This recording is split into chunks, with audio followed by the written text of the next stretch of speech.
Okay, we are all set. Looks like we are live streaming on YouTube, so that piece is all set. Good, and Okay. Zoom has Sounds informed like us. Kiana just reached out to me. Did they go on? Is Robin in there or not? I see Kayana in the waiting room. I Why can don't you promote her. pop her in for a second Yeah, at least? absolutely. She could sit there and just be. Well, I mean, because they'll be. It's one of the early. It's one of. It is the first agenda item after we call to order, and so having that tech part done prior to call to order helps speed other parts along.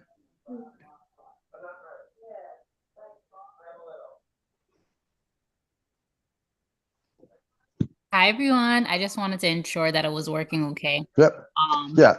me. I think we'll just keep you there. The panel just, you're the first agenda once we call to order, and so it saves us from demoting you and re-promoting you in just a few minutes. Okay, perfect. And I know the senators will be here in a second. Okay. Let's see, Peg. Oh, that's right. Peg, I'm promoting you. Peg remembers the old policy where we actually even put our titles after our names too.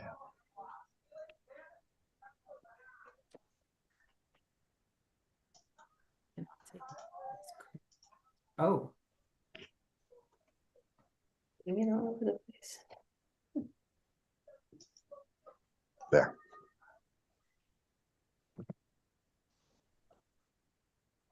Peg. Hi, kids. Hello. Hello. Just a flashback to 2020 and 2021. And I don't know, did we go into some of 22 before I forget when we started doing. Oh, we did it well into In-person. 23. It was before I went off the board, so Yeah. it was 2020. Yeah, there was something that I was reading online this weekend said 5 years ago today was the first case of COVID in Yeah. the US. And I'm like, time flies That's when you're one having in- fun. Was that the one in Boston at the convention, or there was a convention of sorts or I something? thought the first one was out west, but the big outbreak that really spread things fast was a convention in Boston, the Marriott.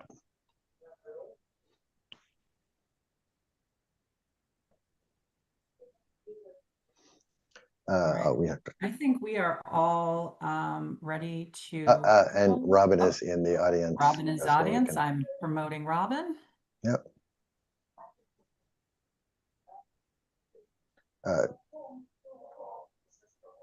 While you're doing that, can I just do the quick call to order, and then we can just jump right into presentations. So I'm going to just call the meeting to order. This is the Berlin Select Board meeting for Monday, January 26th, 2026. We are a Zoom only meeting because of just a love of flashing back to previous years, but also to save us all from having to drive in the snow and all the sort of posting and open meeting law notification stuff. We didn't want to have to keep moving things around. So we posted this as Zoom only. We are broadcasting live on YouTube, and we are watching the sort of audience as we go as well.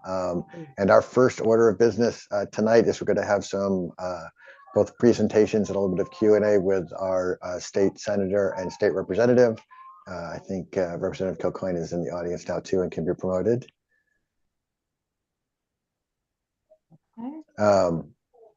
Sorry, I was having a technical difficulty there with YouTube. I think it's all set now.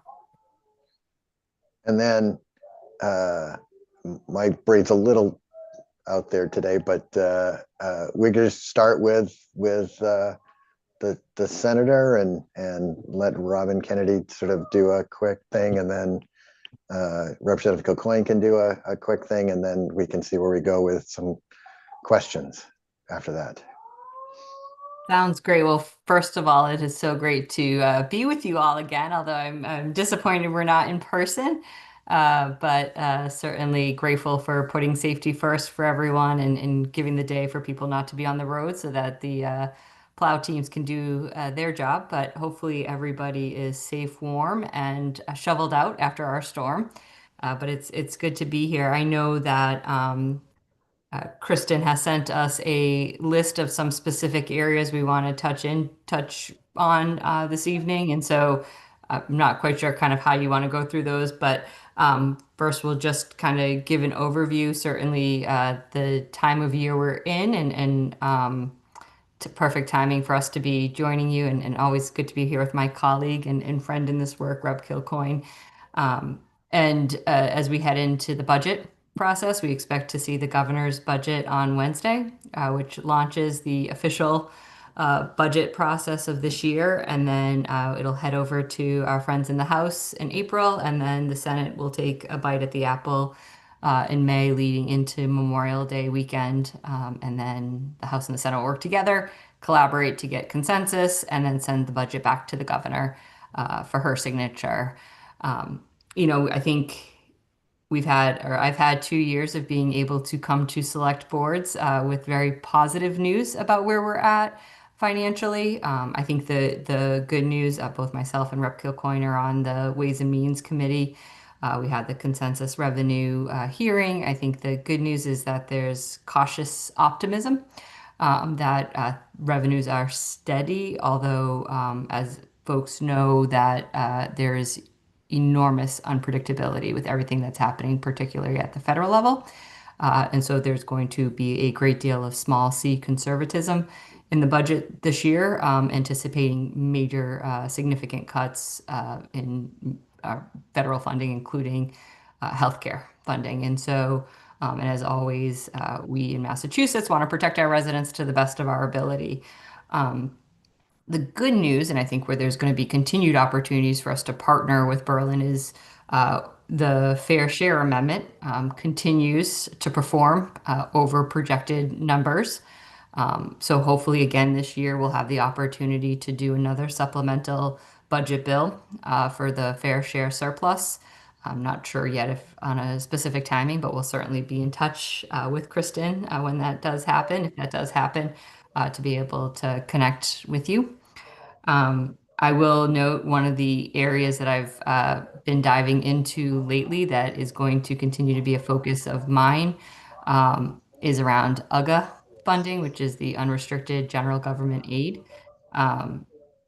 We may have seen the Senate took up last week a few tax relief proposals, which were centered around providing property tax relief to residents. But most of the bills that we passed required municipalities to have reserves in order to be able to pass that relief on. So while it's great measures, we know that so many of my communities are going to really struggle to be able to implement those relief measures for their residents. And so in looking at that legislation, I did a deep dive into UGA. And one of the things that became apparent to me, and as I was learning more about it, there's no formula to UGA funding and UGA distribution. There's no methodology at first. When it first came in the late 2000s, numbers were assigned, and it kind of stayed that way until 2018, I believe, when the lottery funding was lumped in with UGA. And again, increases were made, but there was no formula or methodology on the distribution. And as a result, we see enormous disparities in allocations of funding. And one of which so striking to me is it's not just on the per municipality basis, because you might assume Boston with more residents might receive more funding. But when you break the numbers down, it's actually on a per resident. There's enormous disparities in how that money is distributed. And so last year in the budget, there was an attempt to include a UGA reform commission. I'm going to continue to push with leadership to get that going again. And so I think that's kind of the big point that I'll be looking at through the budget as it relates to municipalities in particular. I think there's a whole lot of other issues and measures that we're going to be taking up and considering, energy, a whole host of things. So I think I'll leave it there as an opening and turn to my colleague, and then certainly happy to dive into any specific questions that you might have. Sure. Go ahead. Thanks. Thank you, Senator. I'll just keep it brief because I think you nailed a lot of the issues that I think give a good overview of where we are. As the Senator noted, we're about to enter into our budget cycle. So once we get the governor's budget, we'll have an opportunity, the Ways and Means Committee, both the Senate and House Ways and Means Committee will have an opportunity to take a closer look at that budget, hold a series of hearings that will help inform us a little bit of how to tackle or how the House is going to be able to take the first crack at the budget in April, and then before we kick it over to the Senate. Like I said, the senator covered, I think, gave a very excellent overview of sort of what's going on at the State House. I just would add that as we look to the budget cycle, a big topic of conversation last cycle, last year, I should say, was regional school funding and some of the challenges that our regional schools face that are quite unique to them. And it's something that I know the senator and I have both heard both last year and this year in various areas in our district. And we certainly, I think, represent a region where regional schools are a vital part of our education system. So, that's certainly something that I know we share a concern in terms of making sure our students have access to quality education and our regional schools have the funding that they need. So, two ways of looking at this. I think that, like I said, it's a little premature to get into what we think the specifics might look like in a few months, but we've always fought hard for regional school transportation reimbursements. That's sort of the most immediate, I think, need that we'll see going into this budget cycle. And Senator, I know you did a lot of work on the Regional School Commission, or trying to get that, I think, running last year. And I'm sure it's something I hope we'll continue to work on as we move forward in this budget, because we do want to make sure that our schools are getting the funding that they need, and that the way that we're distributing that funding is equitable in a way that's going to serve all of our students in the Commonwealth, including those at regional schools. So I know that there's probably a lot on the agenda that you guys want to get into, so I'll leave it there, and if happy to answer any questions. Sure. Lisa, do you want to start off with a question or two? Was that me or? Yes. Yeah. Oh, okay. So I had sent over the questions, so these shouldn't come as a surprise. The first one is about ALS and paramedic utilization. Berlin has a certified paramedic fire chief who cannot use his skills unless the town operates a full ALS service. Given the burden of ALS certification for a small town, is the legislature considering scaled requirements or regional models that would allow qualified personnel to use their skills while towns work towards full ALS authorization? So I don't think that I'm aware of any kind of particular legislation or movement. I think there's always efforts around regionalization. I know we did the SAFE 2.0, looking at public health collaboration and regionalization last session.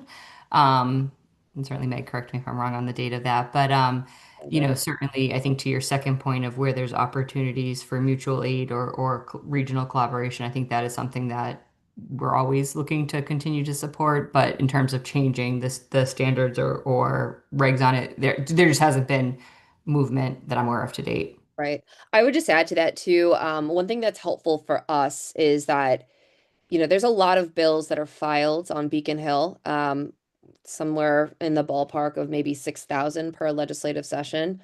And so one thing that I think I know I find helpful is if we're aware of specific policy areas that is, burdensome for the town, or whether of a specific bill or not. Likely there probably will be one that's moving, but conversations like this is helpful to know, especially the specific situation that you're seeing in Berlin with your fire chief and some of the limitations that could maybe be helped legislatively. Because one thing that I think is part of the legislative process in Massachusetts, it's quite deliberative, meaning that, there's a lot of bills that are all going to be heard in some capacity through the hearing process, but many of them may not go forward in that process. So in order for things to get moving, you need to make sure, we as legislators need to make sure that we're armed with information to help move legislation along that may be helpful to our communities.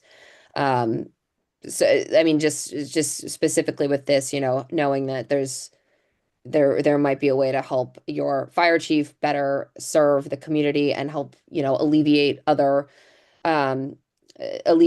some burdens for that is something that I think we can take to Beacon Hill and maybe see what we can do moving forward. Yeah, I mean, he literally has to stand there in certain situations and not use skills he has to help individuals. One of the ones that he's requested to start the ALS process in town was a small child, and they were waiting for aid to come.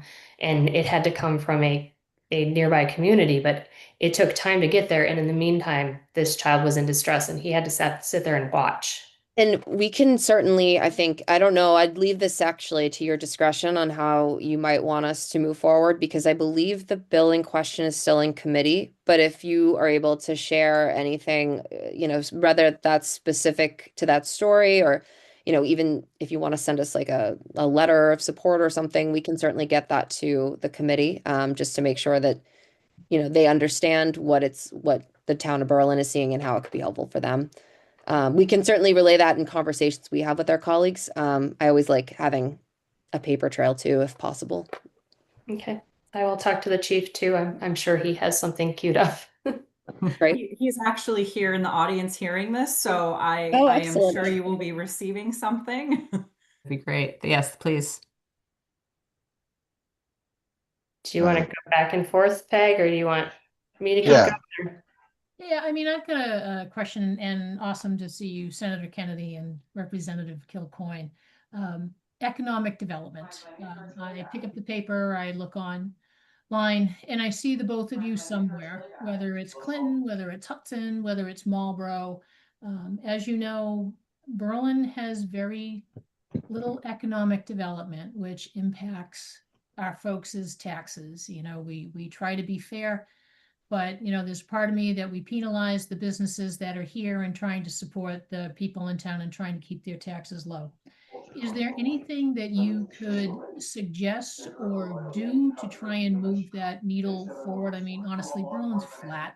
I don't know with the lease of the Solomon Pond Mall, if there's something that we could do, with neighboring towns, but any suggestions would be welcome.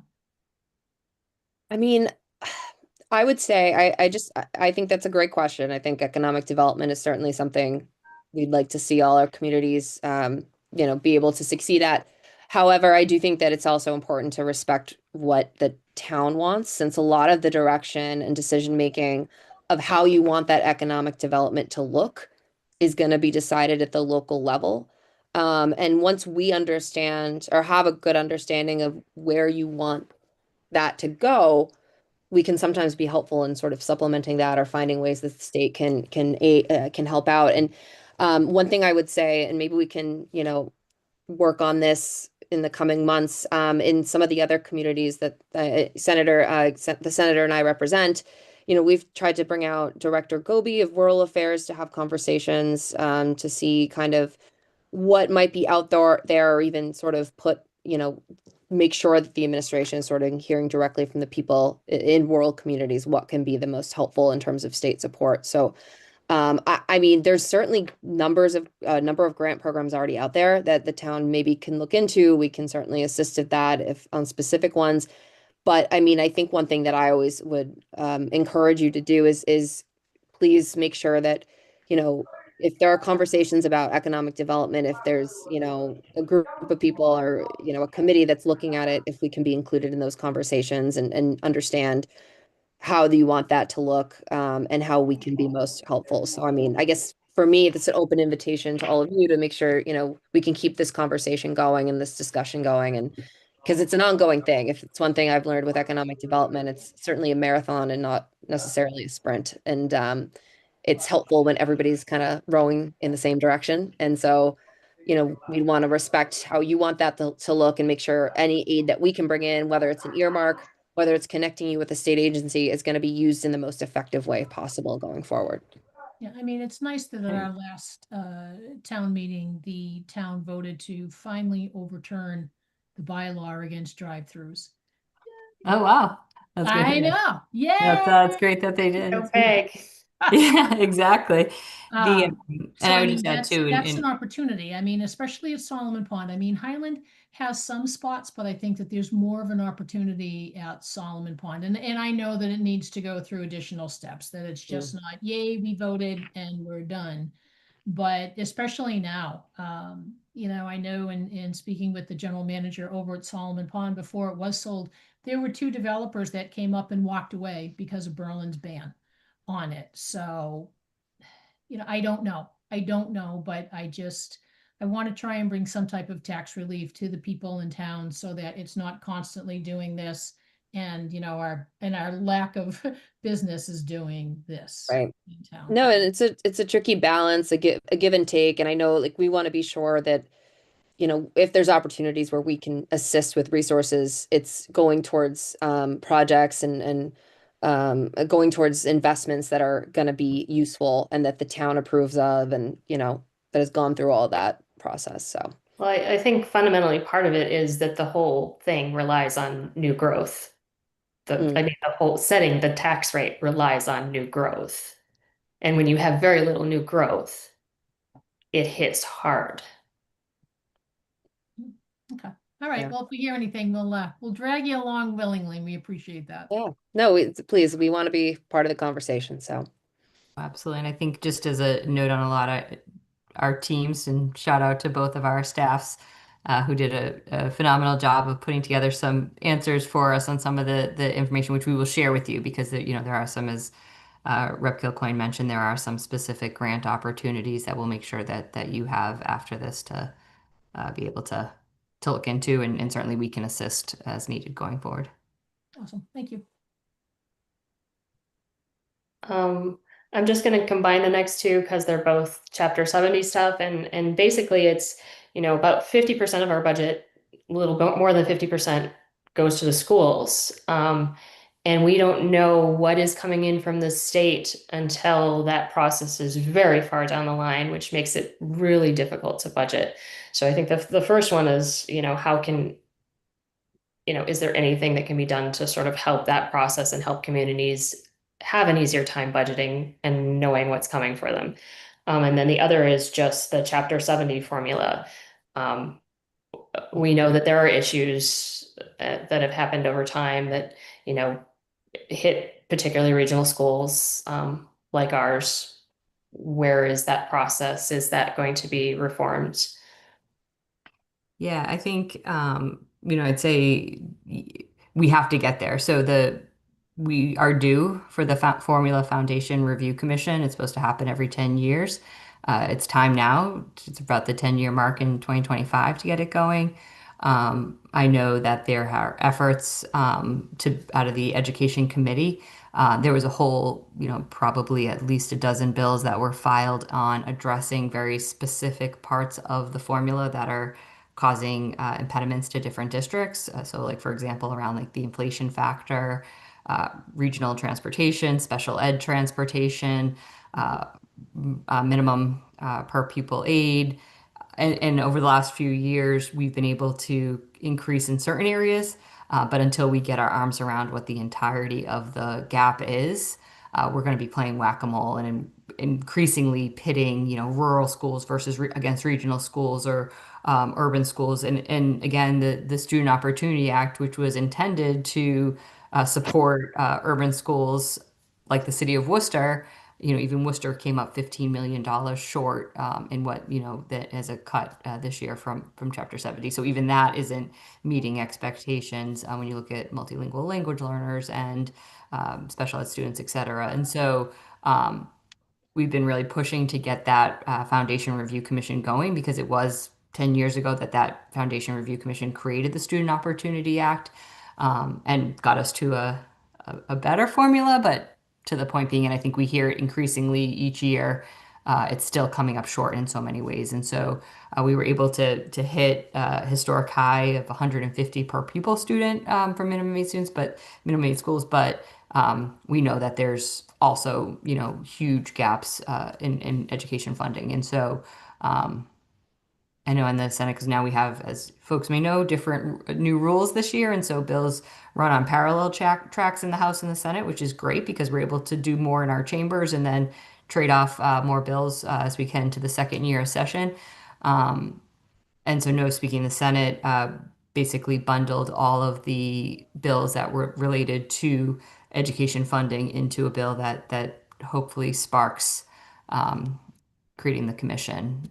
And we'll just add that there in this year's budget, there was a piece of the commission that was created, but that was only focused on municipal contributions. So that work is underway, but we know it's only a piece of the puzzle. So we have much more work to do. Yeah, and just on the timing front, on sort of when you guys get that information on what the Chapter 70 amounts are actually going to be, it is hard to be able to, promise an earlier message than what you get just because of how the budget process works. Governor comes out with their proposal, House will debate and finalize their budget in April, and then the Senate will. And sometimes we're not gonna get to that final budget um agreement until July 1st, hopefully. What I will say is, in years past, this is well before either myself or the senator was elected. A couple times, the House and Senate agreed or previously or preemptively negotiated the Chapter 70 amounts and did announce those. And so it was sort of this understood agreement that throughout the budget process, those numbers would not change. Unfortunately, though, in order for that to happen, it needs to there's no set rule for that to ever happen. The House and Senate don't need to do that. And I have not seen that happen since really. So that would have been like 5 or 6 years ago. What I would say is, and Senator, correct me if I'm wrong, but I don't think we've ever seen either the House or Senate go below what the governor's recommendation has been for Chapter 70 funding. In fact, I believe we have always increased funding from that amount. So I mean, my advice would be, and again, this is kind of just coming from our own, experience in the budget writing process, that the governor's budget will at least give you sort of a baseline to go by. And if the resources, I know, I certainly will be using whatever ability I have to push for more education funding and local aid. But it has stood to reason that if those patterns hold, then unless there's, a catastrophic economic situation, which unfortunately, as the senator noted earlier, the instability could change this, but we should be funding that at a higher level than House One if previous budgets are anything to go by. And we will know more kind of about what the revenue outcomes are looking like, what the budget is going to look like when we get further into this process in the spring. And so while I know that's not really a great answer where we can't really promise earlier information, please don't hesitate to reach out to either my office or the senators, no matter depending on which budget cycle we're in, and we'll do whatever we can to try to get you whatever information and tools that can be helpful for you. And I know you have a responsibility to also write that budget for the town. So, we'll certainly do our best to keep the communication open, and I invite you to do the same. And that's my best, I guess, advice for how to try to track those numbers down. Unfortunately, it is a process where, because of the negotiations that have to take place between the governor, the House, and the Senate, it's tricky to guarantee a certain number in time for you guys to be able to know what that's going to look like down the line. Yeah, because like our budget process is already underway now. It has to be finalized by the 1st of April to get to the voters in time for May town meeting. And so it does make it difficult when the schools are 50% of our budget. So Yeah. last May, the town once again voted to finally move us to a 5-member board. Do you know where we are in that process in terms of timing? I mean, obviously our elections, for the board, May. Hopefully we don't have to do anything for this one because we only have a few months, but is it realistic for May of 27 to move us to a 5-member board? I believe that our staffs have been in close contact, I know, with Kristen on sort of making sure the timing of that bill is going to work out best for the town.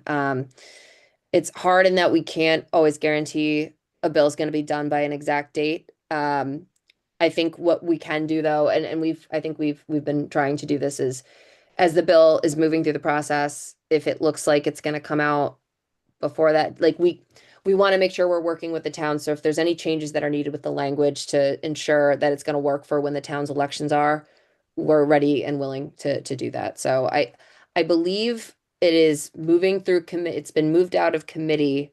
And I apologize, I don't have in my notes exactly where it is now, but I know that we've been in touch. Our offices have been in touch, and we've been in touch with the town. So making sure that will, whenever it passes, it will, work with what you guys, the timing that is best for the town of Berlin and their elections. Yeah, and I think Maddie let us know at town meeting that it would be likely to be 27. Yeah. Which is the ideal sort of at this point, given how difficult it would be to get it on the ballot at this late stage, given that papers are coming out in a Right. few Yeah. weeks. Right. Yeah. And we've just entered year 2 of the session. And so all the bills were reported out of committee in December. And so now, now it's just the rush to try to get as much to the top of the pile so that we can get it moving. So I think that's a fair assessment that Mm. by the end of session, but maybe not in time for it to get for this election on your end. Thanks. So Okay, Chapter 90 funding. With construction costs rising far faster than Chapter 90 allocations in small towns like Berlin relying heavily on this funding, is there momentum towards multi-year authorizations or indexing Chapter 90 to inflation so municipalities can plan and maintain roads predictably? You'll notice a trend here. The predictability thing I think would be really helpful. Yeah, we hear yeah. that. Oh, I know sorry. that there has been some efforts, I think, in between both the House and the Senate different years to make it a 2-year cycle. It has not been successful, and I know that yeah, I don't know to the background of why it hasn't necessarily been successful in the past, but I do know that it has come up in conversations from time to time. I don't know if Rep. Coco, you know more of the backstory to it, but I know that there has been efforts to make it a 2-year spending Yeah. bill. I will say that at least on the House side, there's a new chair of transportation. The previous chair, Chair Strauss, had been chair of transportation for a good amount of time. I think at least 10 years or so. And so I know, I had conversations with him on Chapter 90, and I think I agree. I never served on the transportation committee, so I'm a little fuzzy on sort of the background as to why those have been not successful.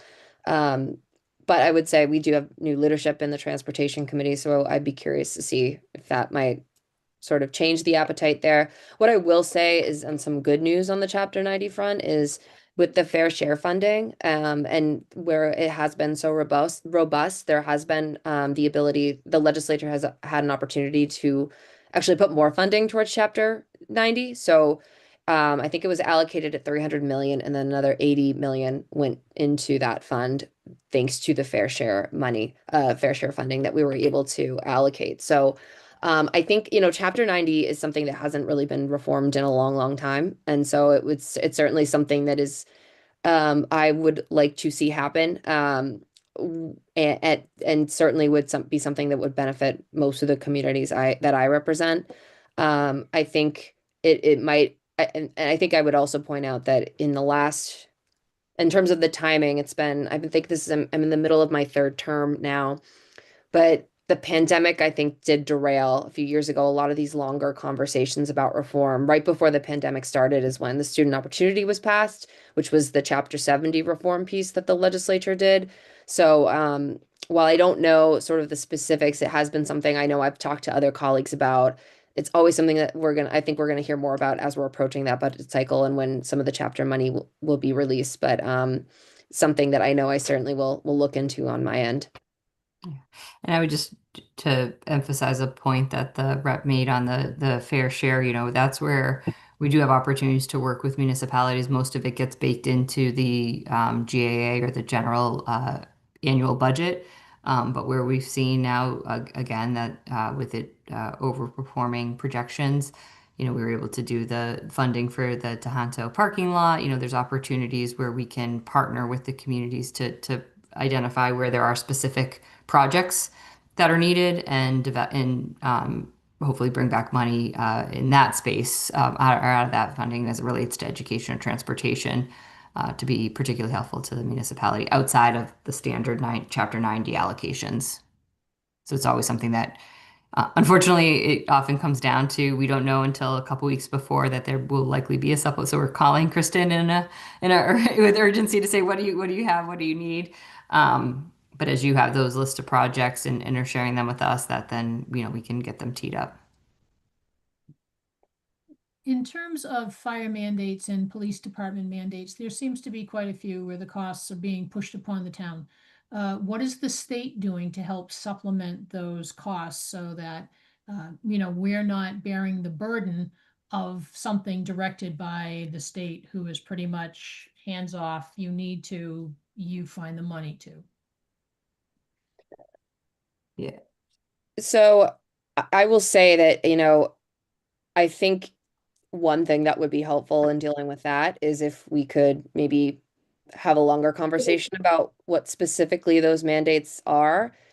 There's sometimes opportunities where we can work with the administration to get more information about why they might be asking the town to do something.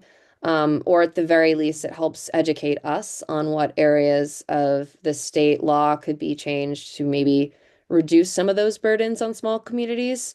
So I think, you know, broadly speaking, I don't think that there's necessarily an intent to kind of say, you know, let's create more burdens for small towns. But you know, some of this stuff isn't even necessarily in law, it's regulatory. And so, you know, I know in certain instances, we've been able to have conversations about the interpretation of certain regulations with the administration. We've been able to work with them to try to get it changed. And then if there's something that really should be fixed or really isn't a fair to a town, we've been able to work on maybe a legislative fix as well. So I think that, you know, I don't want to, having more information about some of the specific ways that the town I think is facing some additional burdens would be a great first step, and then maybe taking it from there. I do think, though, this does speak to kind of our earlier conversation about, you know, the economic development question you posed before. When we talk about rural communities, they are quite unique in some of the challenges that they face. They have fewer people, they have fewer development, fewer commercial zoning and things like that that can make it challenging. So I think, you know, while somewhat different, this could all be something that we might want to continue talking about as it pertains to Berlin, which I've seen different definitions of rural communities, but I'm pretty sure Berlin fits the bill very well. So I would say, you know, let's keep talking about this and find ways we can maybe help in the short term, and then long term look at what's going to be the best tools to kind of make sure Berlin is armed with the support that they can, you know, that they can thrive with. And I'm sure that we can get you that list. I mean, and Yeah. I know that the both of you had mentioned that there are potential grants and stuff out there that we may not even be aware of. So if we can say, here's these 5 things, Kiana can say, but wait, here's these 5 grants, you know, that you can apply for. So I'm sure we can get that information to you. I mean, I think the two that are on the top of my mind came from good intents. Like the bill that was passed made police should be trained, firemen should be trained, police department should be certified. Those are all great intents. The negative impacts were is that we were required to have our part-time officers trained at the same level and fire as the same level as full-time. And so on-call people, you know, became impractical, because if you're going to go through the academy and get certified, you might as well get yourself a full-time job somewhere. You can't do it. You're not doing it as sort of a part-time thing somewhere. Right. And so we've gone from a mostly part-time department to a mostly full-time department. We've gone from on-call to slowly staffing more. And then the cost of certification, you know, the amount of time our police chief has put into, and the money we've put into bringing ourselves up or trying to get certified is substantial. And in a small department that doesn't have, you know, full-time admin people, does not have lieutenants to help carry some of this burden, it has been distracting. Again, I think both laws had the right intents and really the right to go. It is, you know, how do you make sure that the impact sometimes can be less? Yeah, and I mean, I do hesitate to say this because we are facing a unique economic forecast, but this is helpful to hear as well, because we have, especially after 2020, when again, before our time, but the legislature passed the police reform bill, there has been pools of funding that has been allocated in subsequent state budgets to pay for that training, since there was an increase in what the state wanted from our officers to have additional training and whatnot. So, you know, this is helpful for us to hear, because in this budget cycle, there could be opportunities where there are funding and there are, you know, grants and things like that that are being funded specifically for training, and we can make sure, hopefully, or look into making sure that maybe part-time is included in that, because that's something that I don't know would be on everyone's radar, in that thinking about, especially communities that might not have many part-time officers at all, that, creating additional requirements is going to impact, depending on what kind of community you have, the cost of complying with that, especially if you're going from a part-time to full-time. So something maybe we can look towards in the next few months. Yeah, and I would just add on to that as well. It's helpful to us when to hear when you're facing these specific challenges, because there's also, may be worthwhile, because there are lots of communities that are probably in the similar predicament, that in addition to funding, there may be revisions to the statute that we need to make, right? Things were with good intent, as you mentioned, but not taking regional differences into consideration, that may be something that's helpful for us to know that we can revisit, or work with the appropriate state agency on, extending the time frame on meeting those requirements, things like that. So in addition to helping bring funding back to the community, it's also, there may be times when we, overcorrected or need to really look at a regional difference in how legislation is implemented. And that's something we certainly can work either with an agency or look at legislation to make some of those corrections. So it's just always helpful to raise it up with us. I'd just like to loop that back too to the ALS conversation that we started with. We are starting that process, but that process is going to cost the town a significant amount of funds to get everybody trained and get everybody up to that particular level of service. So, if those things are going to be required to get everybody to that state, then maybe there are ways that we can do that aren't as burdensome on the communities. Absolutely. So the Municipal Empowerment Act is, it's basically the Healy Driscoll's response to the Municipal Modernization Act that we all loved. So I just wanted to check in where that's at, what things you think might go forward to help communities with some of those administrative burdens and allow us to have revenue in certain other ways that, like Peg was just asking. Yeah. So all components of that bill have been divided up into different committees. And they're all there. I certainly do anticipate that we're going to be taking it up. And I think, it'd be great to get the feedback on the particular, because, as you know, it's a wide range of issues, from everything to giving more tools, to Peg's comments earlier, more tools for municipalities to look at other revenue generating opportunities, again, with a local option. Or looking at revising some of the Pyramid. Yes, procurement rules and some of the other challenges. Exactly. So, it'd be great to kind of get and looking through the legislation, which again, we can get to folks and get a breakdown to, of where there's some things, to exactly the most recent conversation we were just having, of where there might be some disparate impacts on a community like Berlin, that we're not taking into consideration, and how do we look at as these bills do come to our respective chambers, looking at amendments or other responses that we can help to advocate for. So, but I do think that we will take up an iteration of it. Just we don't know yet, because it's still in committee. The different components are still in committee as of now, so we don't know. I don't know timing of when we will likely take it up. Yeah, I would just emphasize what the senator mentioned about making sure that you let us know what parts of the bill you think are going to be the most beneficial to the town, or even parts that might be cause inadvertent challenges to the town, especially where it's been broken up into different committees, because this could, as it moves forward, I know there's a lot of interest in this bill, but it might move in different iterations. The House version, what the House puts out, might look different than the Senate version.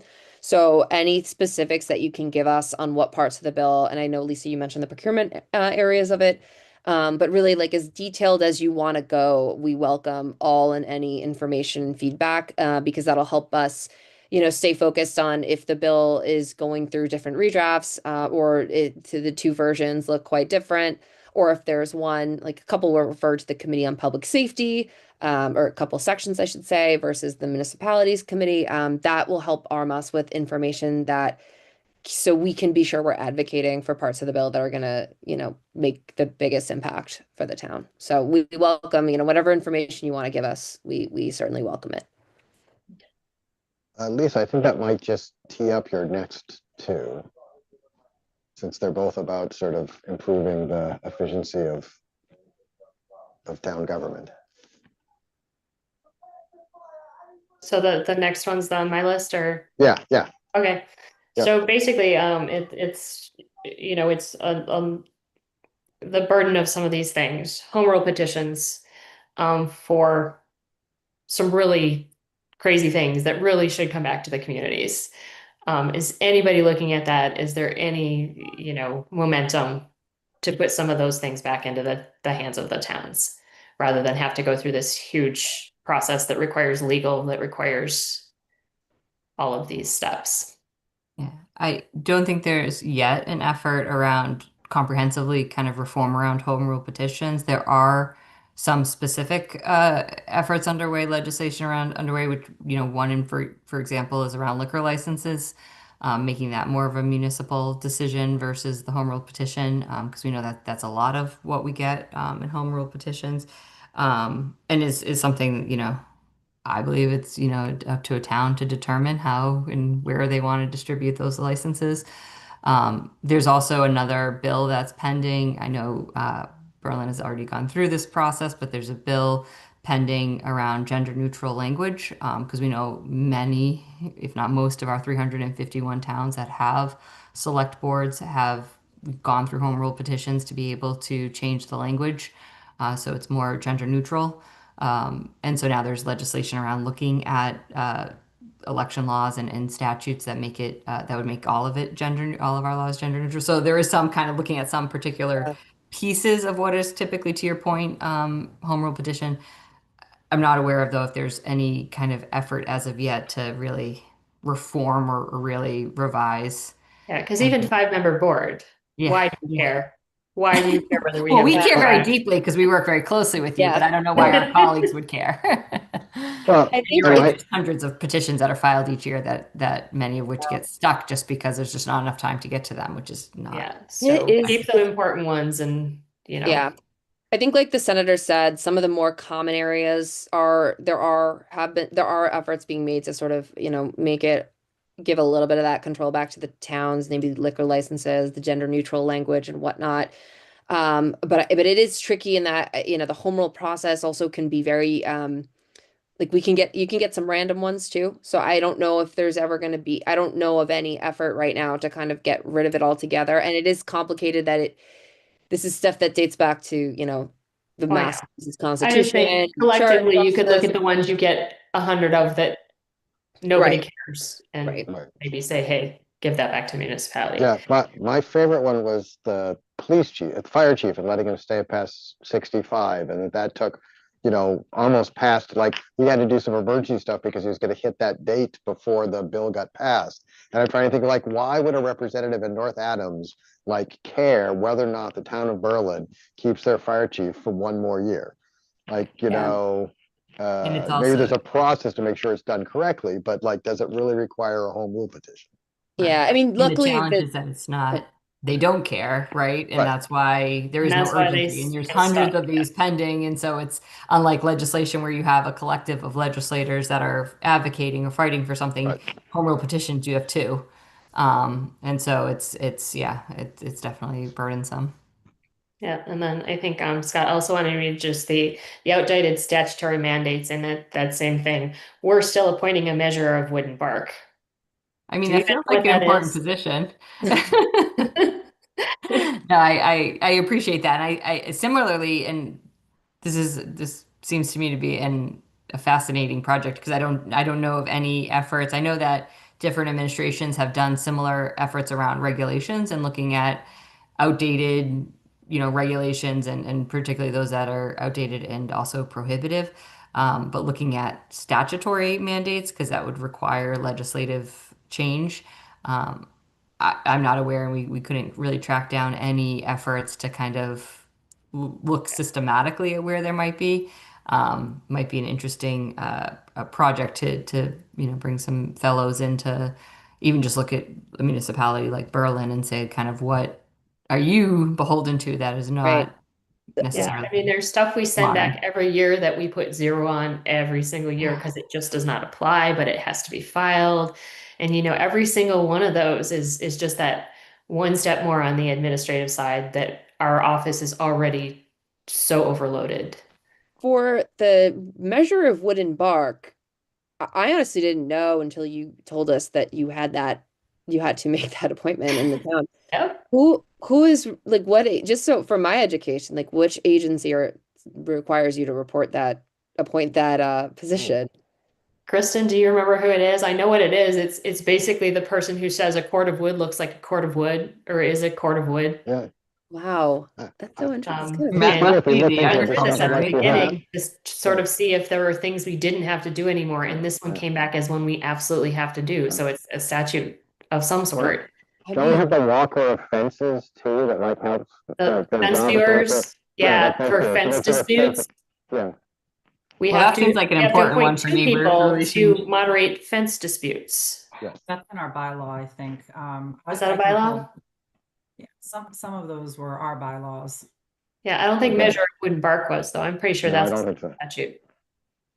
And I don't know, having people ready to arbitrate between fence disputes feels like a good, Yeah. a good neighbor Random, relationship to have. random community It members is- appointed to that, though. That's true. That I'm is not true. sure we The want outside that. arbiters. It's interesting. It's an interesting conversation because I do think, one thing that is challenging at times is our laws have been written since before, the United States was a country, right? Like some of these laws were passed by, like the legislature predates America essentially in Massachusetts. And you can have things on the books that are very outdated, but still technically law. Sometimes they're just not enforced, sometimes they are. But what can be tricky is like you have to comb through, all of the general laws basically and the acts, the yearly acts as well, to kind of try to find these things unless you're looking for something specific. Like the one thing I can think of that would be, I don't even know if it's really a great comparison, but when the Supreme Court a few years ago overturned Roe v. Wade, the Massachusetts legislature had to go through all of their laws and kind of officially strike down laws that had been in place prior to 1970 that without that court decision would now be considered good law. So they had to go back and reform that. So like my point in bringing it up is that sometimes unless you know what to look for, you don't know that there might be still some things on the books that are either not really necessary anymore or more appropriate for like Berlin and when did you guys get established? 1780 something? 84? I think it's 1780. So the 1700s essentially. So, again, kind of going back to what we talked about earlier, if you guys have specifics that you can share with us, it could maybe point us in the right direction if we can be helpful. And if there is a way to kind of address that legislatively, or at the very least understand why it's there and why you have to do it. It's MGL Chapter 94, Section 296. Let me write that down. Yeah, I just found it too. I did find it online searches. What was the MGL? Chapter 94, Section 296 on the measure of wood and bark. And the fence viewer is MGL Chapter 49, Section 1. My search pointed out that the master of wood and bark can be delegated to the select board. Oh, there you go. So it can be a select We're board. gonna go out there and measure I wood if someone has to think that'd be, Peg, I think that'd be a good job for you, no? Measure, or the fence arbiter, I don't know. Absolutely. Mhm. Peg, do you want to take a question? Yeah, Yep. mental health subsidies. In a recent Neshoba board assessment, mental health was a pretty high concern, where it talked about a pretty big percentage of 14 days or more where people were feeling poor mental health, or in knowing that there's a stigma around asking for help, or that there's a lack of services in communities like us. So obviously it's not a Berlin issue, it's not a Massachusetts issue. It seems to be a much more larger issue. What is the state, or what can the state do to put programs, agencies, money towards, whether it's schools, whether it's community, so that people who need help can ask and can get it? So I think this is a conversation that has been ongoing in the legislature pretty much every year, because I think this isn't even just a Massachusetts issue, right? Like this is, I think, across the country, mental health has been really a huge issue and has been acutely on the rise, especially for certain demographics. Young people are seeing rates of depression higher than we've ever seen before, but it's really across the board, any age. Nobody's immune to feeling, eh, feeling depression, feeling getting mental, yeah, having mental health problems, even at a time where you need access to healthcare to treat, um, you know, a mental health issue that you might have. So, we've passed, I think I don't want to, there's specific bills and the legislature has passed regarding like broadly speaking that are under the mental health and substance abuse umbrella to try to make sure that we're connecting people with more services, that those who need it can get the care that they need. But I think it is something that is going to continue to be something we're going to have to perennially work on. You cannot solve this issue in one legislative cycle.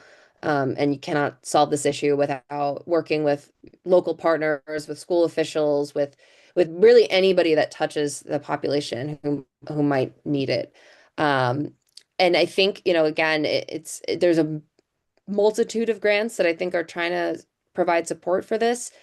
I think I was trying to pull up the article. I should have had it in front of me, but I know DMH just awarded a grant, I think, over to Clinton to help provide the police department with mental health professionals who can go with them on calls and help calm situations down. So there's things like that I would love to see grow more and have more, allow more departments to access that. But again, that's kind of one part of what is a larger problem.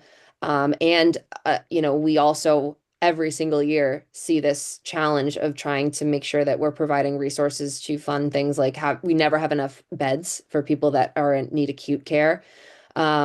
We are, we're severely lacking staff that can fill roles that provide support for those that need mental health care. So, I mean, I think that I appreciate you bringing this up because I think it's something that we all have to continue to work together on, and just the myriad of ways that we can try to address it. Like any way you can kind of, I think, strike at this issue is going to be significant, but I think talking about it also is important too.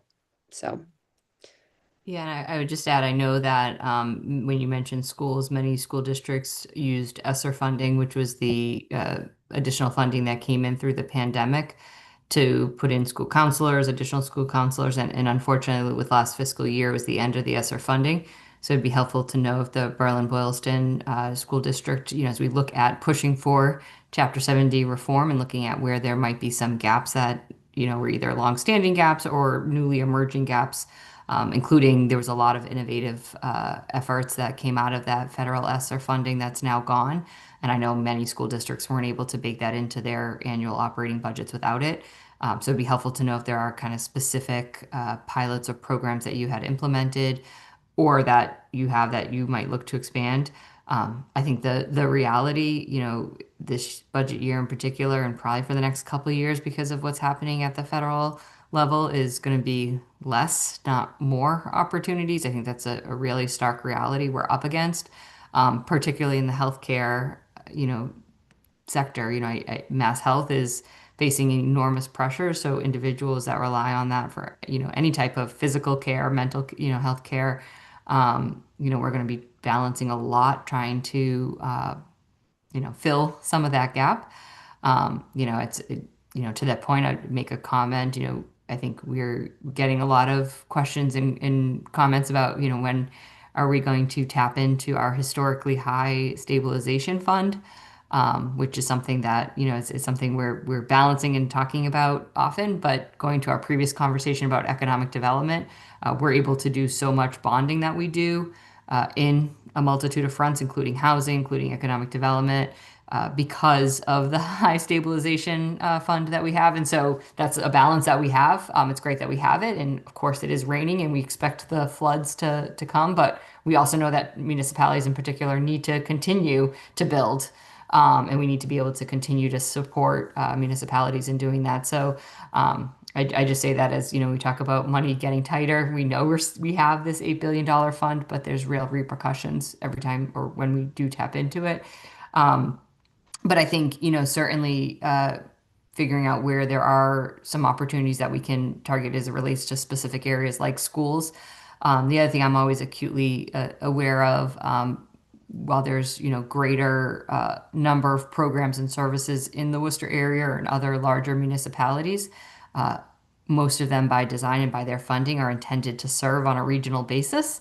And so I'm always curious to hear of where there's gaps and where there's an organization that's, by their footprint or by their funding plan is supposed to be funding beyond the city of Worcester, that I can make, help make connections in that way as well, especially where, we are just heading into a time where it's going to be much more difficult for us to bring new dollars or expand new dollars into programs. So, happy to always look at, from that, specific direction as well.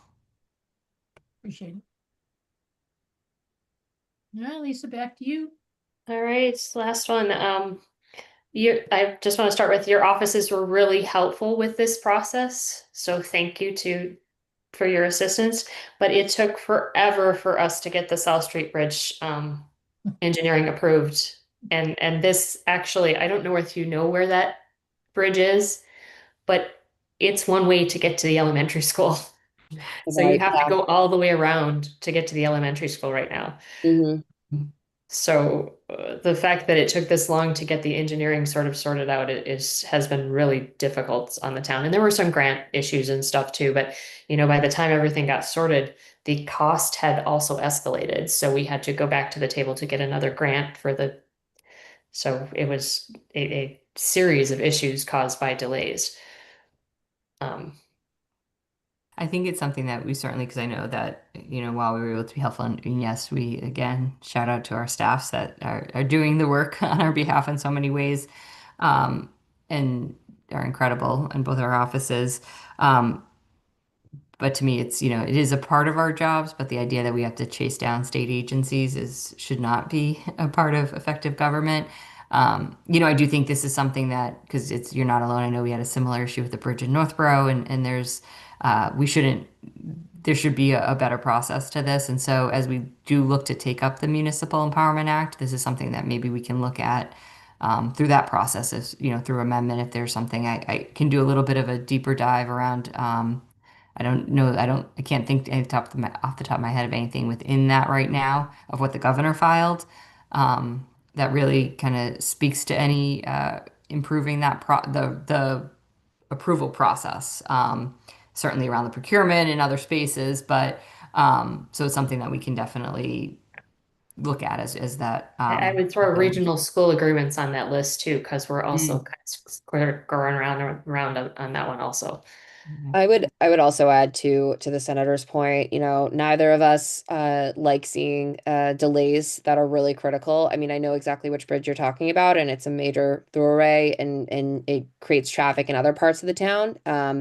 And it took a long time to get that online. And it's not the only bridge issue, as the senator mentioned, that we've dealt with in our shared communities, and in the communities I share with other senators, we've had the same issue crop up as well. So one thing I think that we always want to be sure too is when, another thing the budget process is helpful for is where we're both sit on the Ways and Means Committee, we'll have the opportunity, to question the administration and their budget proposal, and as to whether or not the funding is adequate or needed for what they do. And sometimes the questions unfortunately have to be, we've seen locally some serious delays, and sometimes obviously that we don't know what the budget revenues are all going to look like, but is it a resource issue? What is the issue here that the administration is taking that is causing some of these delays? And if there are ways that we can remedy it with resources, is it an internal issue? Get some explanation as to kind of why this seems to be a reoccurring problem. Well, and because the state doesn't have the resources to get the engineering to take it out into the cost. You're really I can't muffled. We hear understand you at all.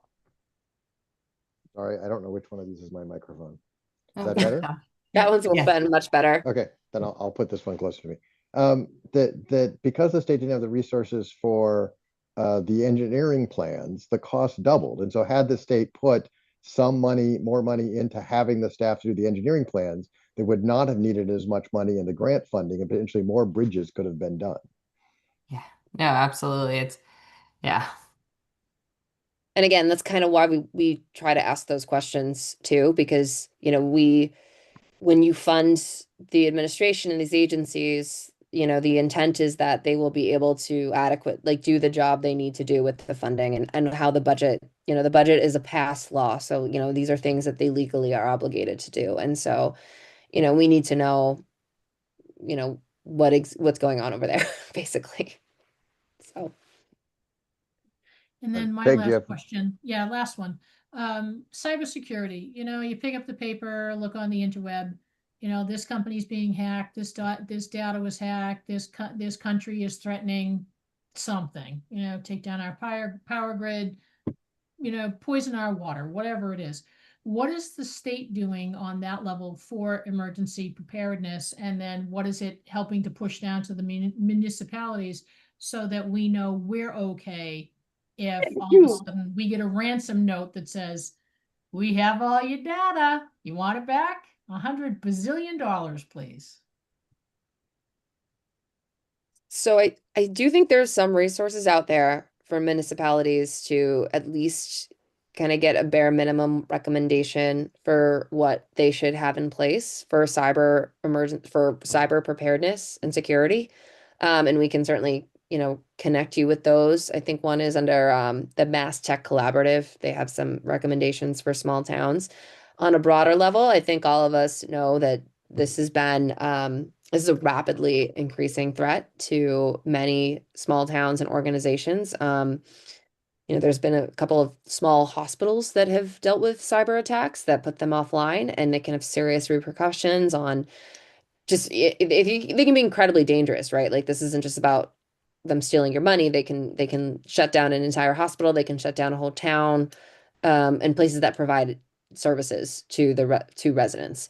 I know that there's a committee is it I think it's like like a cybersecurity commissioner committee that's kind of looking at recommendations right now as to what is more broadly needed. It's a tough one though, because this is kind of rapidly emerging technology that, you know, full disclosure, I'm not an internet whiz. Like it's not something that I think all of us quite understand. That said, you know, this is part of this is not just about, you know, the internet. This is about the safety and security of the Commonwealth. And so I know that there's agencies already looking at this, and the legislature, I think, is certainly trying to get a quick understanding and education on what types of ways we should be investing in keeping our state and our residents safe from bad actors that frankly could come from anywhere in the entire world. And I would just note to the rep's point that there is, you know, one of the joint committees in the legislature is on emerging technologies with this as the focus, certainly cybersecurity as well as AI.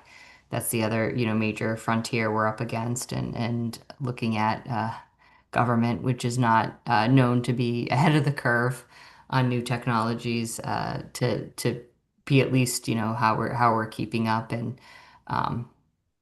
certainly following in federal, which we know is again another area where, you know, there's federal regulations and laws, and you know, some challenges we're seeing out of the federal government now around prohibiting states from implementing standards around some of these technologies. And so there's a whole committee again that's really, that this is their mandate to continue to take up. Thank you. I appreciate that. Definitely helpful. Great. Thank you both for attending today. It was actually quite educational on my part, and I look forward to these every year when we do these. Us too, and certainly welcome the opportunity again to be with you here tonight, and hopefully as the weather gets warmer, we'll be back out in the community again soon. Yeah. I know everybody stay I can't talk anymore. Oh my gosh. Stay safe in the snowstorm. I hope everybody's shoveled out. Yes. Yes. Hey, thank you very much for joining. Yeah, We'll thank see you you all. soon. Thank Hopefully you. see you soon. Go Patriots. Woo. I think that brings us on to our consent agenda for this evening. Oh, general public comment. I'm going to move on the agenda, but if there's anyone in the attendees who would like to make a special, just general public comment, feel free to raise your hand and I'll get back to you probably at some point during other business, but I don't see any hands at the moment. And so we'll move on to the consent agenda. We only have one thing on the consent agenda tonight, which is the consideration of the appointment of Joshua Martin as the ZBA alternate. Is there a motion for the consent agenda? Motion to approve this consent agenda. Seconded. If there's not other conversation, I believe since we're virtual, the rules are that all votes have to be roll call votes. And so I will start off with Hawkins, aye. Stone Eye. Waisaki, aye. Great. And then we'll move on to other business. The first item is the discussion and vote on a select board representative for the fire union negotiations. Is there someone who has both interest and availability? I have both if neither one of you wish to do it.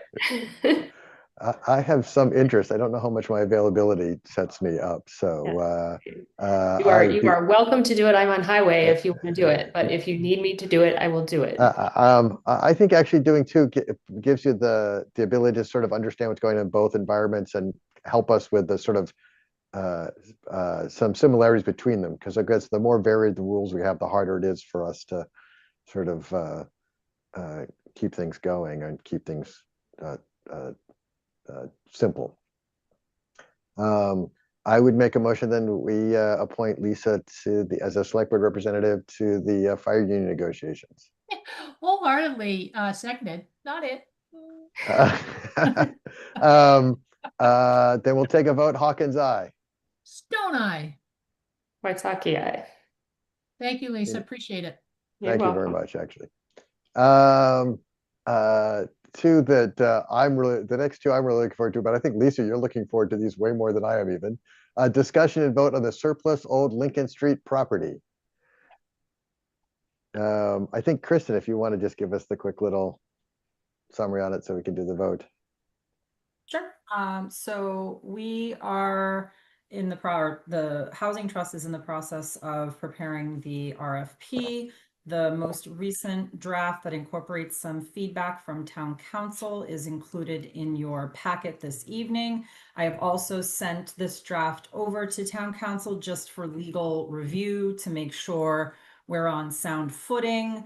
Especially given all of the priorities that we have going on right now, I just don't want this to get lost in the mix. So my understanding is that the town meeting voted to transfer this property to the Housing Trust, and that would first require the select board to declare it as surplus. I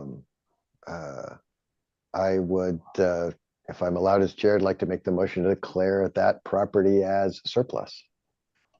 Okay. I just want to make sure this isn't the actual transfer. This is just declaring it surplus so we can put the RFP out. Right. This is the first step and what's about to be the next step on the next vote. Okay. I'll second it. More discussion? Then we'll take a vote. Hawkins, aye. Stone Eye. Waisaki, aye. And so the next discussion is actually on that RFP for 15 Lincoln Street. Lisa, would you, as sort of also on the Housing Trust, present for us? I have spent many, many hours putting this together, and then I took legal's feedback from the sort of sequence of how things need to go, because we want to sort of make sure things happen in the correct order, particularly because the Housing Trust is not set up to take care of a building, nor do we want the insurance to lapse in that period of time because the Housing Trust is not set up to get insurance. So I incorporated all of those things. There are all the things that we talked about at town meeting, like preference for veteran or a Berlin resident, the historical preservation, all of the different things that would be required to respond to said RFP. So there's about 24 pages if you're interested in some light reading. I've done some light scanning. I read some pages more than others. It looked great. And so if we approve this, this would allow the Housing Trust to then sort of start posting the RFP and start getting the proposals at some point? I would ask that we approve it with the caveat that any feedback from legal or necessary changes that legal recommends are fine. Yeah. I agree. Yeah, because legal's gonna improve the language, not change any of the intents. Like the historic preservation, the preference for veterans, other things like that will stay. It's just there might be some legal tweaks that just make sure that this will be a smoother process. Yes, because my current ChatGPT layer sometimes is not complete with all of the language. So I'm very happy that legal is looking at that. Yep. Would you like to make a motion, Lisa? Motion to approve the RFP with the caveat that any changes legal requires can be added. Seconded. I think we are done with discussion. Time for voting. Hawkins, aye. Stone Eye. Waisaki, aye. Look at that. That is such a big step forward for getting both a disposal of town property and an affordable unit built in this town and preserving some historic stuff is just I feel a giant win across. And it's a great project. Yep. D, at fiscal year 27 budget and annual town meeting discussion. Okay, so I don't have much in the way of updates except one piece of good news for once. We went to the Mass Municipal Association conference this weekend, formerly known as MMA, now Connect 351. And they always provide the health insurance estimates at the Saturday morning Maya breakfast. So we are in a range right now from up to 14.4, and it could go as low as, I believe it was 2.9. So they will now take that range. The pool average is going to be an 8.3% increase. This, from what I understand, is largely because they are removing GLP-1 drugs effective July 1st. And I have heard concerns from employees about that. There is a possibility there could be a supplement add-on plan. We don't know any of the details of that at this point, but I had budgeted 20% in the initial request for health insurance, and I have now backed that down to 14.4%, which we are assured will be the highest. So still being very conservative. I'm hopeful we may fall even lower, but this is huge news because we were initially told to budget 15 to 20%. Like I said, we just received the email today, along with the removal of the GLP-1 drugs, which I have a feeling is what is allowing the cost to be lower because those are for obesity rather. They're still allowed for diabetes, but I think that was a big part from what we've spoken with Maya about that was driving up the cost of healthcare. And so there's no real votes on the budget quite yet. We have to wait another week or two before we're sort of into that piece of it. Yep, so I'm working on town administrator recommendations. In fact, today I finalized most of them. I still have a few highlighted areas I need to research. I'm doing a lot of meetings with department heads this week and into next week. So I expect to have a largely complete town administrator recommended budget for your February 9th meeting. I don't know what September is, but that's a new month apparently. September is the month that falls between February and March, just to make sure we get everything done. We're adding a month. I like that. That would be great. So yes, that is the biggest news there, and nothing earth-shattering on annual town meeting. outside of what we discussed at the previous meeting, still waiting for articles rolling in. Folks have until February 23rd to submit their articles for the warrant. And only one I've received so far is the annual election language that goes as the last article to close out town meeting, and roll it into the election. So I don't have any specific updates there. You will see this agenda item on all of your upcoming agendas. There may not be a lot at every meeting, but in case matters come up, we have the ability to discuss them throughout budget season. Yep. One quick question I had. Do you know if the Agricultural Commission had asked CPA for the funds to do the road? Because that may qualify under recreation. That I don't know. My understanding is they had reached out to Fred and they were hoping to use highway assistance, and Fred had given them an estimate of $5,000. So I can Yeah, certainly. I mean, that could still reach out. happen with CPA funds, and I think it might qualify, but that would be a question for the CPA committee. I was just curious if they had gone, but that road is only there, as far as I know, for the community garden, which is very much a recreation application. And for me, I don't like one-time expenses in the budget, because things, when you add something to the budget, have a habit of just like staying there. And so for me, that is the definition of sort of a capital-ish or a repair-ish sort of thing, and not an annual budget sort of thing. It doesn't meet the definition of capital because it's not $10,000 or more with a Right. useful life of 3 years. And I do, in every budget process, look at those one-time costs Yep. and remove them. I can't, I Yep. understand someone else might not, Yep. so you want to be Yep. conscious of that. But I will reach out to James, We- I believe is the chair of chair of the AdCom. The town, the term is escaping me, but the reserve fund for repairs is just vehicles, or can we do it for road repairs too? It's vehicles, maintenance, and equipment. Yeah, which if vehicles, maintenance, equipment would not be the road. We use chapter 90 for it. Well, Yeah. I don't know how that road would even be classified. I know, right. Yeah, Like I it said, could be for one of me, those things. It's a Right. creation thing, so Right. I think it has a strong Yeah. likelihood of being, and it's a small one, but Yeah. Lacking anything other funding source, because you're right, chapter 90 doesn't quite work, capital doesn't quite work, operating doesn't quite work. CPA might be the best place to get that funded. I can also look at the maintenance article again, because in my mind, to me, that's not a road, but it would be a maintenance of a town asset, right? Because even though we don't own the property, we own that paved way Yep. or we maintain that paved way. So in my mind, it could be maintenance. I will look at the language of that article specifically and see if it could fit there. If there's not other things under D, Lisa, Peg? Okay, so let's go E, the town administrative transition discussion. If it could be news to people who are watching this for the first time.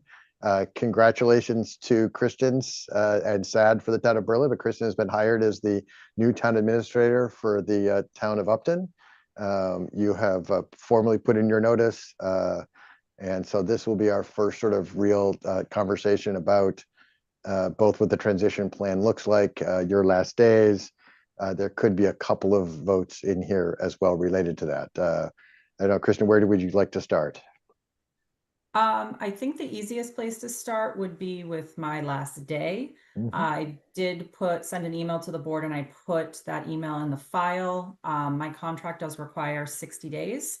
However, I do have 2.5 weeks of vacation on the books, and we are in budget season. So I'm trying to balance finishing the budget here versus coming into a new community where they may not be very far in with the budget. I just don't know. So it's probably the worst time of year, unfortunately, to make this transition. And I want to try to be, fair to both sides. So instead of the select board paying me out for that vacation time, I am asking if you would let me use it to count towards the 60 days. I would still be giving 48 days notice, and that would mean my last day with the town of Berlin would be March 8th. Lisa, Peg, comments? Not so much comment on the exact date, but there is a boatload of stuff to be done to position us well with budget, town meeting, et cetera, et cetera. So I'll be very curious as to see what your plan is. I know you had identified 3 areas, but 3 out of 15 items, you know, that you had proposed to us, 10 to 15 items,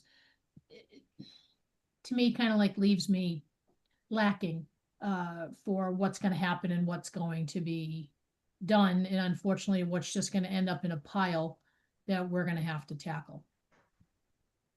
So there are 10 items, and I was just highlighting the top 3 as most important, which was the comprehensive project list with next steps, my budget recommendation, and the first draft of the ATM warrant. I have already begun work on all 3 of those.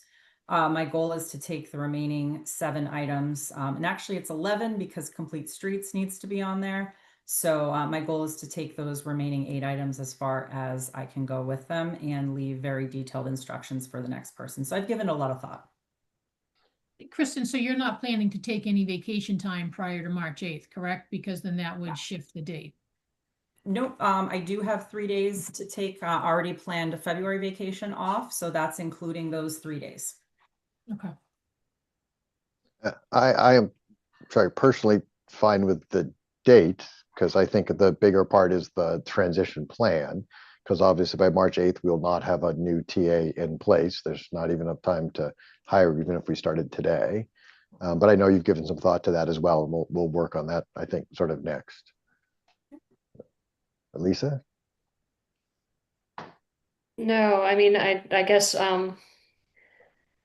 one of the things I had was I know that you don't want to do the extensive TA reports, but I do think it's important to note sort of where each of those are with like a short bullet point, Yep. just so that we kind of remain in the loop and there's historical stuff as you phase out. So I think that's in line with all the other projects too. You're already doing something for those, but just I think as we go along, those 11 items, it would be good for the board to have a just, hey, this is where this is, this is where this is. It doesn't have to be, it can be one line. But Yeah, I do think we can't just not have that communicated. Yeah, Chris and I had actually already had that conversation where I thought Okay. that was important, that she had identified 11 things that she wanted to get done by that March 8th deadline, and that at each meeting we will have sort of a bulleted point update on those 11 projects. So we know where they're at, which ones are coming together, which ones are not, which ones might need some of our intervention to get there, or which ones just won't happen by March 8th that we'll have to figure out a plan sort of past that date. Okay. And then the other question I had is, I know the fire union negotiations are on there.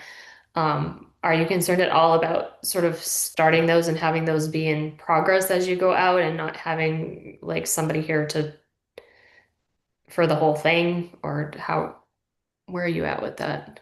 I'm not, because you will be continuity on the select board, and the fire chief will be continuity on the bargaining committee as well. We made a lot of changes in the last contract. I don't foresee significant changes in this contract because I feel that we brought the salaries up to par and we added many benefits that weren't in the first one. So I don't see a big carry there. Thank you.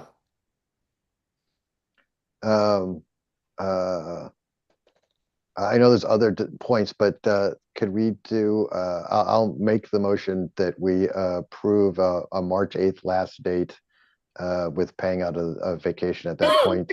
I still think there are other motions that we'll be making out of appointing an interim TA and sort of the hiring process stuff. But I think it is a March 8th date. We'll get bullet points, updates on the 11 projects you've identified between now and those dates, with the 3 you just highlighted as being sort of the top tier.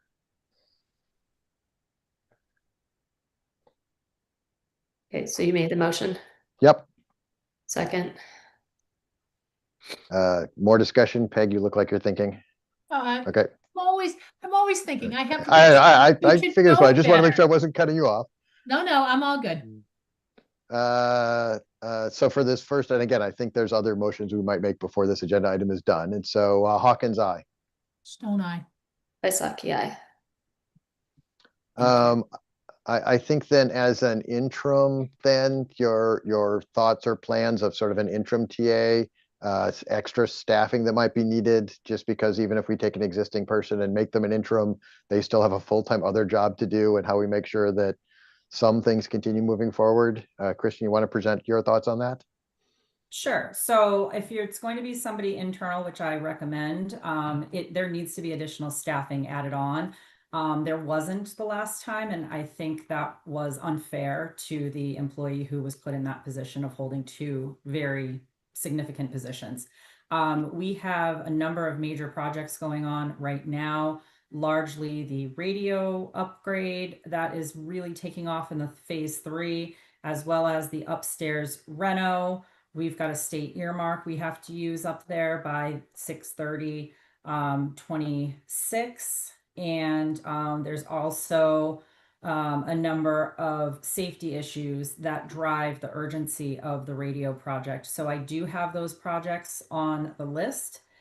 I wouldn't normally think, in all honesty, to recommend a fire chief as assistant town administrator or interim town administrator. It does happen.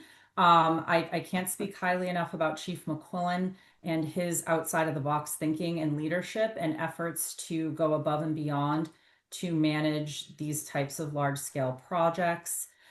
He's expressed interest in economic development, particularly redevelopment of the Solomon Pond Mall and other matters that we often speak about, because he takes a very regional approach and he takes a very global approach to looking at how we drive revenue in within the town of Berlin. I think that he's extremely well respected amongst staff, and I recognize he has a tremendous workload. So if the board were to move with that recommendation that I'm making, I would also recommend that the lieutenant be given some additional administrative responsibilities, along with another, potentially the captain in the department. I do have the chief here if you're interested to speak a little bit about what that plan would look like. But I didn't want to, just throw that in on you. These are just some of the preliminary discussions that we've had. One of the benefits of him running a call or partially call department is there are folks that have the administrative skill set and the management skill set that can help for an interim period of time.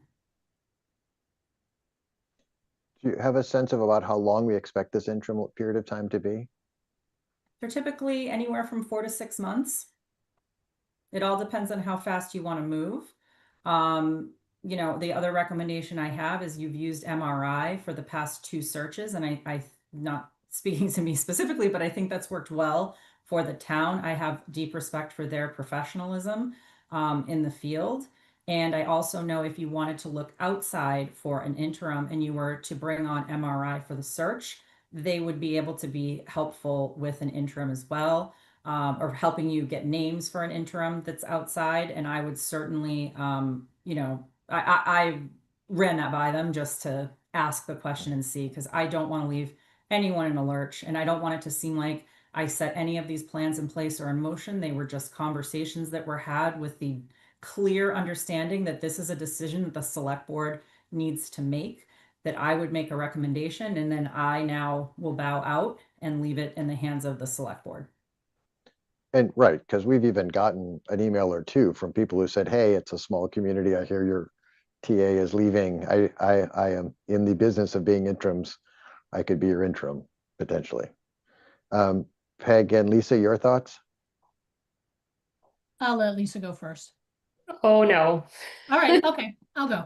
I adore Mike. I think he has done this town an absolute solid in getting the department. I thought Chief Clark before him was the cat's meow, and Fire Mike runs circles around him. Unfortunately, for what is needed at a TA in this time, with all the stuff that's going on, budget, town meeting, I don't believe that Mike has the skills currently to lead us through this. He does not have any prior TA skills. He cannot mentor Dee in any way to potentially move her into any type of assistant TA position, whether that's in Berlin or whether it's somewhere else. Mike can't do procurement. And, you know, I was looking at your list, Kristen, there's a boatload of them, which means that unfortunately that may fall to Dee with her recent certification that she received. But in doing that, you're just shifting sand to do that. With fire negotiations, for me, that is a giant stink factor. I know that Mike would represent the town as best, but as a resident standing on the outside looking in, you've got a TA who's a fire chief and you've got a fire contract. Where are his loyalties with that? I know that you mentioned that you have potential plans in place, but you know what? Deep down, Mike is a fire guy and he's gonna go. And when I was at the FinCom meeting on Wednesday, as he patiently waited for his turn for budget, his walkie-talkie went off and Mike was gone. So I expect him to do that. Mike was hired to be fire chief for this town to take care of that. He was not brought on to be an interim TA. There's a lack of state Mass General Law knowledge. There's a lack of personnel knowledge. There's a lack of dealing with municipality budgets. There's a lack of dealing with the schools.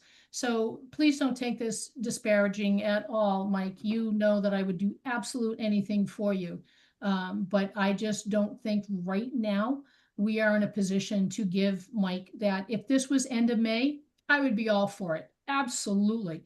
But we are entering a critical time in the town. And to me, you need someone with a TA experience to be able to work independently to take up any one of these items on your list, Kristen, that unfortunately, you know, Mike can help, sure, with the fire pole earmark, and he can do, you know, the radio upgrade. But in terms of the other items, I don't think it's fair to him to put that responsibility on him to move this town forward and keep moving this town forward.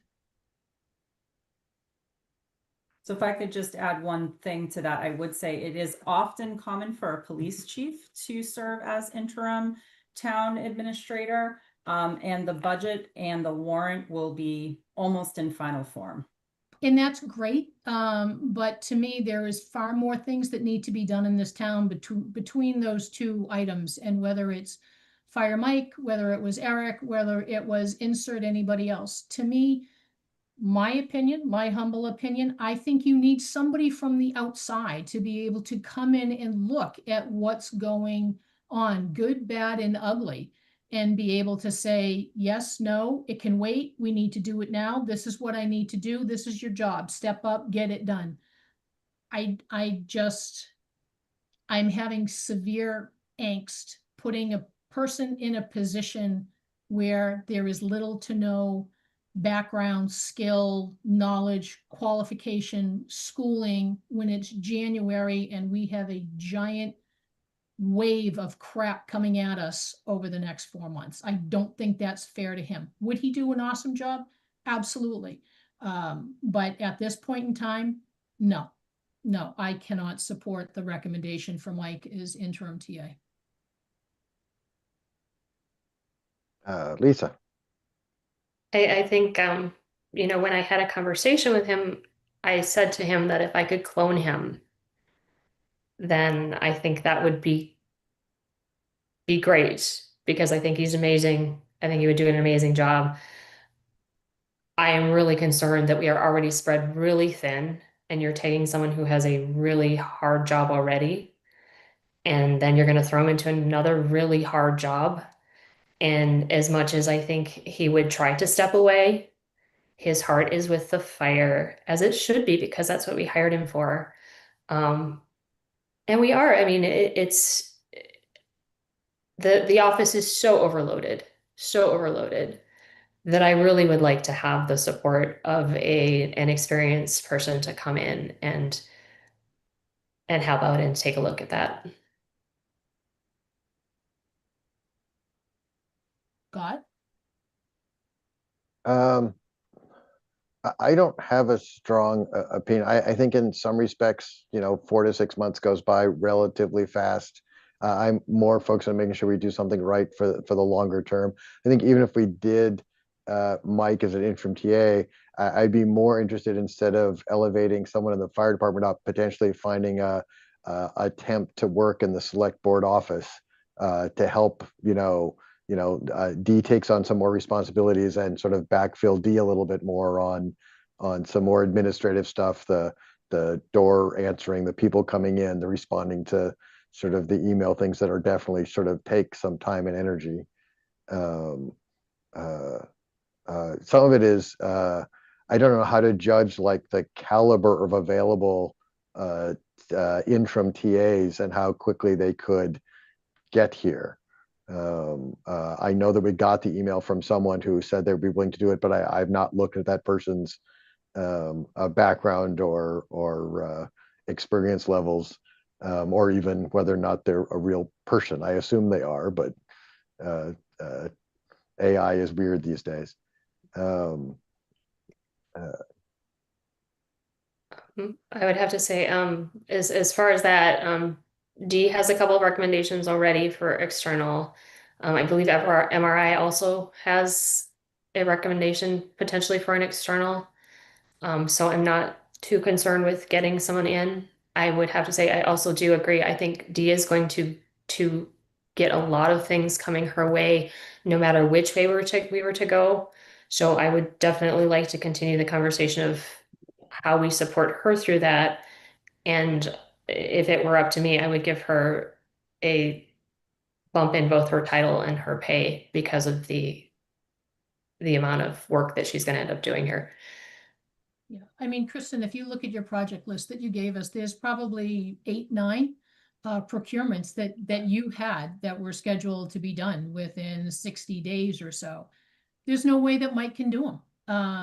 So all those fall onto D. Or you subcontract it out. I don't know. I would assume that there's an agency out there who could potentially help us. But again, we can't have it splintered in the office. And this is my huge concern. Mike is loved in the town. Mike is well respected in the town. He walks via, and all of a sudden you just find people finding Mike. It's kind of like kids with a soccer ball. You always know where it is because that's where the gaggle of people are. I have a concern that with Mike being in that and being such a well-known entity, that it would just become a giant complaint session of, you didn't do this, and I'm using you figuratively. You didn't do this, you didn't get that done, I was supposed to do this. That it would not be constructive, and we can't have that going forward. There's stuff to be done, and it needs to get done. So that's where I am with that. If I could just add one thing about an interim, they're there to right the ship. They're not going to start new bids or projects. Those things are just going to have to wait. They are there to make sure the bills are paid, the lights are on, the budget is moving forward, the town meeting warrant is moving forward. Unfortunately, this is just the reality during a transition. Interims are generally retired. They can only work 20 hours a week. So that's the challenge you'll be up against there.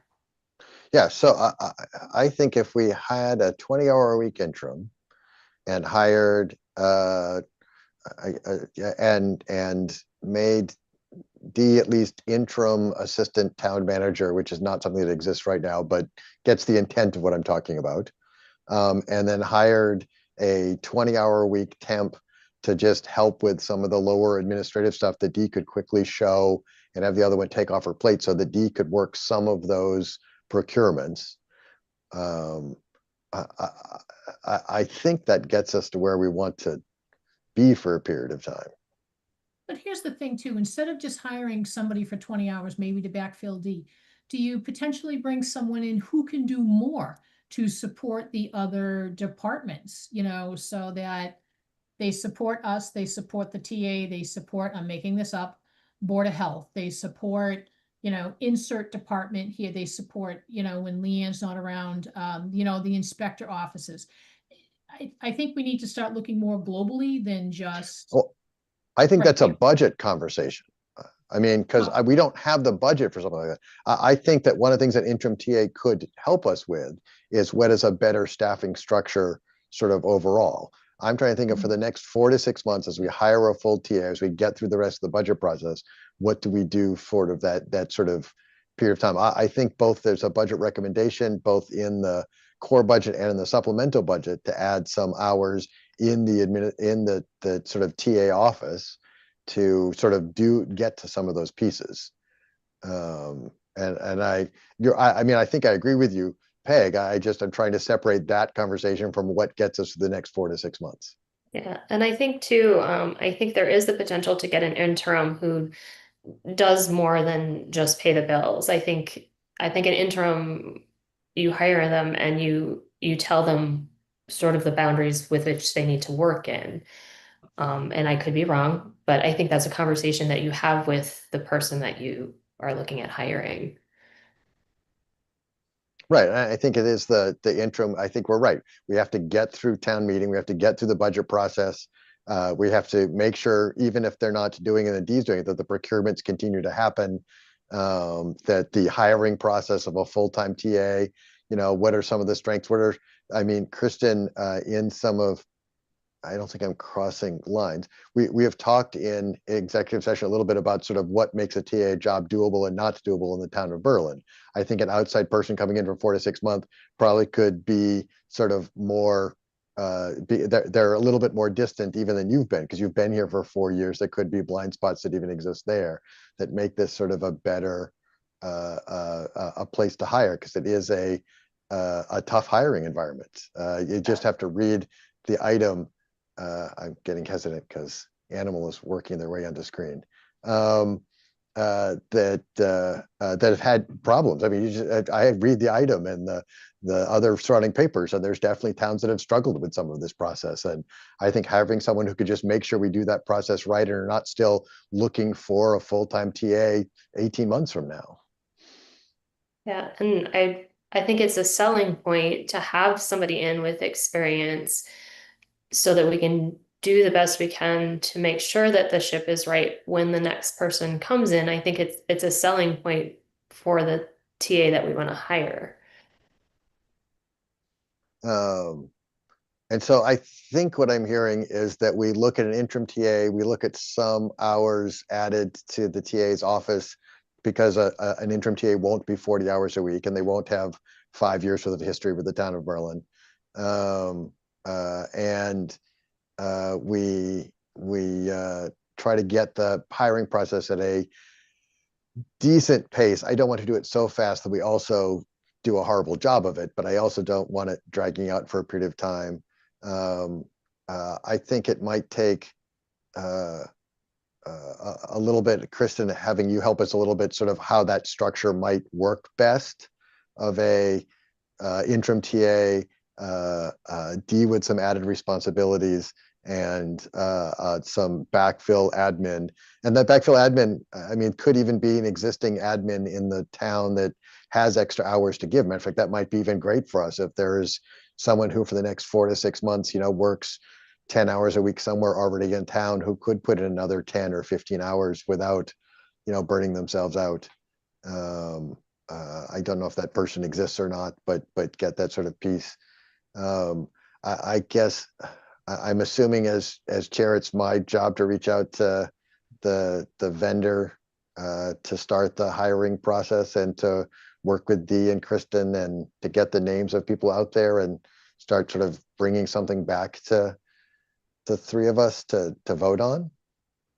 But is that for full-time TA or interim TA? Are we going to spend money to interim?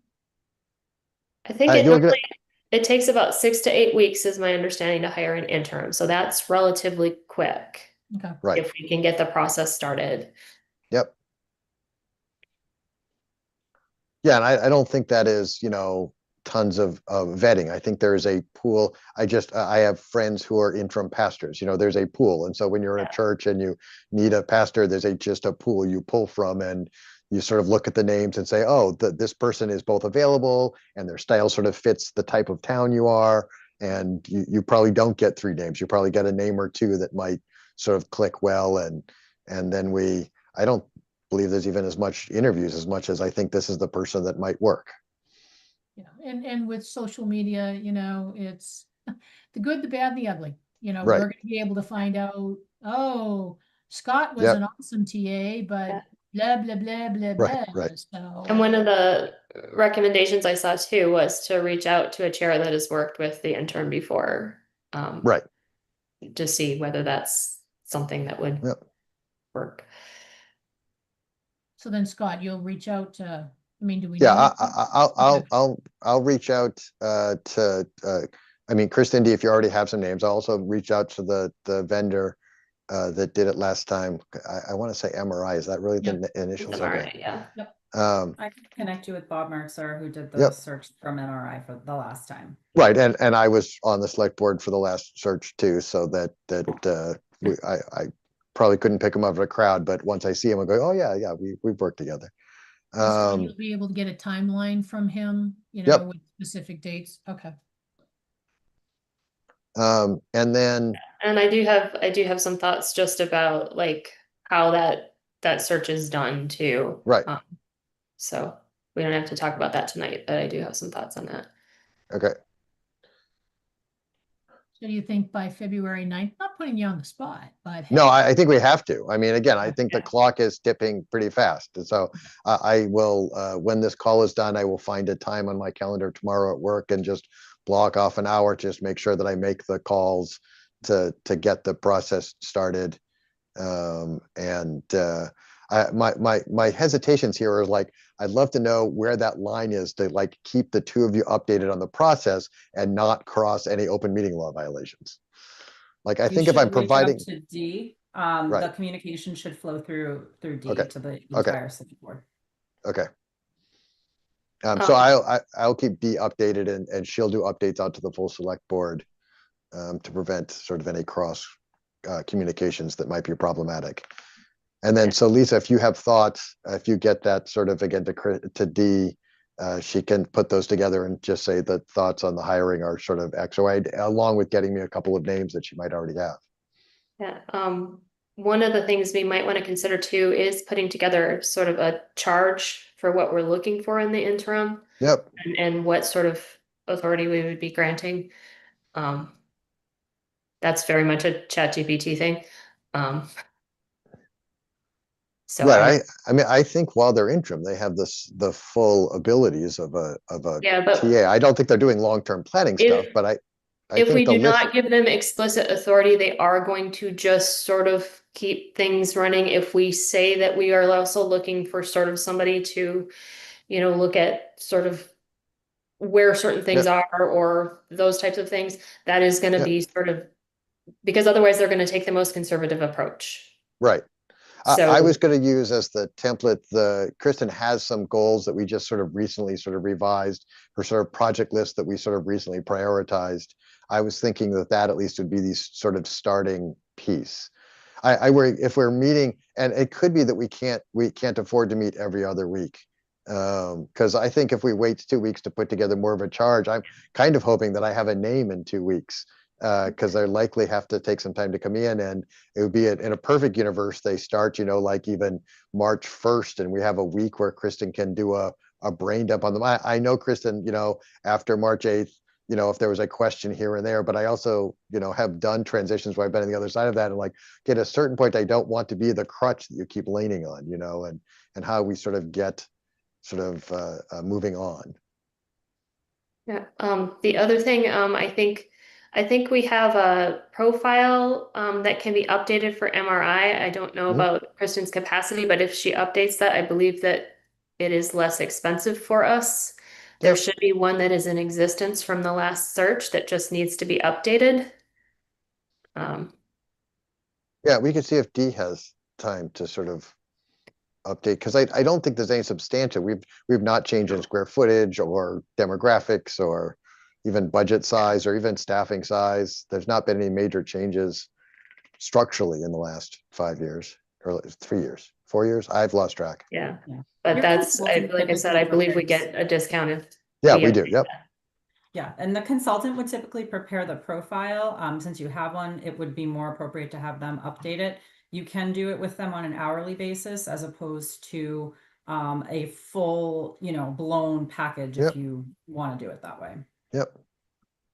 Yeah, I'll talk to Emma. I mean, it is part of the things I do at work is contract negotiation stuff. And so I'll pull in some of those skills. And since as I hate spending any penny I don't need to spend. And so I will ask some of those, like, are there things that even others, the select board can do to both keep it as a decent pace and reduce some of the costs?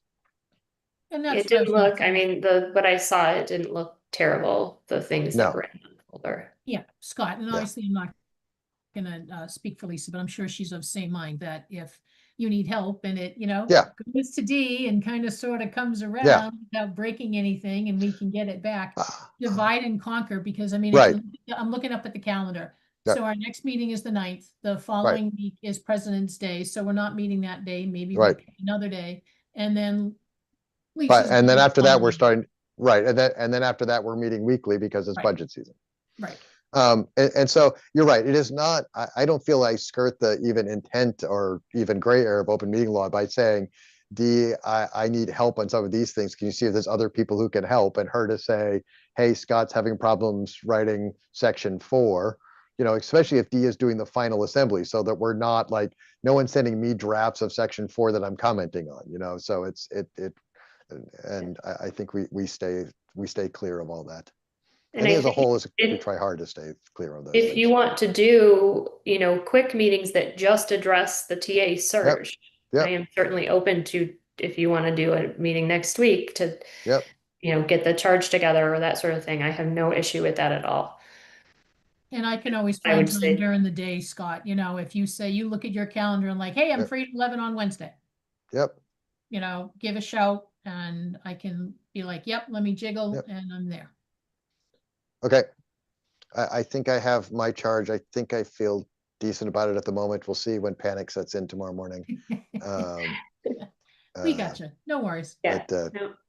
but I think we're all relative. And actually, one of the things that I think that makes Berlin the great place to work for as a TA is that we are 3 strong-willed different people who actually know how to get things sort of done and figure out how to negotiate between our differences. And so we use our differences as a strength of the town, not a weakness of the town.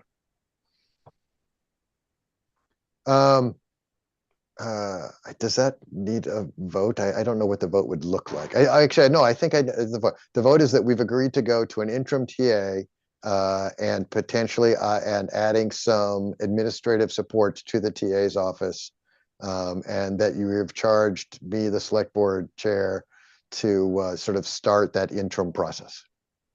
So moved. Seconded. It feels weird, but Hawkins, aye. Stone Eye. Waisaki, aye. And then I think a third vote we'd like to do short on that heel is that I would like to, I don't know if it's a motion quite yet, but I think MRI has done us well. I know there's other people in this industry. I'm worried about sort of timing. They already have our profile, as we just said. They've brought us a really great TA who sadly is leaving us, and they've brought us a really great chief of fire chief. But I would like to sort of, provided that they fall under the magic thresholds of procurement laws, which I'm sure Kristen will make sure that I don't violate. I would like to do a negotiation with them to do the TA hiring process. I think because of the wealth of information that they have and the context that they have, I think it's hard to change at this point. I mean, I have to say, like, I had been off the board for how long when they were hiring Kristen? I got a call. Right. I mean, and I don't see how another firm can step in and do that thorough of a Right. Yeah, no, we don't have time. If the notice was Kristen's leaving, May 23rd, sure, let's go have a chat. But as you said, February is here on Sunday. Gone, and then there goes March. So we don't have time to look. And then Kristen, you feel a contract like this would fall under, I don't even off the top of my head, the magic threshold number that that we'd have to do something different, like an RFP or an RFR or? No, I think this is excluded, isn't it? Yeah. yes, but according to the quote that I received, the initial quote, both forms of an assisted hourly or something more similar to a full would be under 10. If it goes over 10, it's a 30B, so you just need quotes. You don't have to do an RFP. Okay. And I think we're looking at not an hourly, but a full comprehensive, because I don't want, I just hate spending time with a vendor to like, did you spend 3 hours on this? Did you spend 6 hours on this? I think a comprehensive, some things they were going to spend less time than they were expecting. Some things are going to spend more. I don't want them clock watching either. To, you know, I don't want any effort, anyone to have to spend time arguing whether or not they padded bills or not. When you have a fixed fee for a fixed task, I tend to be more in favor of those. This is why I buy a city pass when I travel. Yeah, actually, I buy city passes when I travel as well. I hadn't thought of it in that same context, but yes, Yeah, when I 'cause travel, I I don't tend to buy like- city. Yep. I Yep. want to make sure we do everything and do everything the way it should be and not nitpick about something that we may need. I buy the drink package on my cruise ship, so I don't have to think about whether or not I want to afford this glass of wine or not. I just like, I want wine, I'm getting wine. And so I'd like to make a motion that we engage in contract negotiations with MRI for the full-time permanent TA search. So moved. Seconded, Hawkins, aye. Stone Eye. Waisaki, aye. At least for me, that's where I wanted to go under the town administrator transition discussion. Kristen, Lisa, Peg, do you have other things that I might have overlooked? No, I mean, I think we have a plan. It's a little bit scattered right now. But we know there's things to get done. So, you know, Scott will lean to you as Sir Chair to figure out that, you know, our little mini project plan, and then we'll just divide and conquer. Good. For me, I think that is the end of other business. Are there board questions and liaison updates we'd like to do?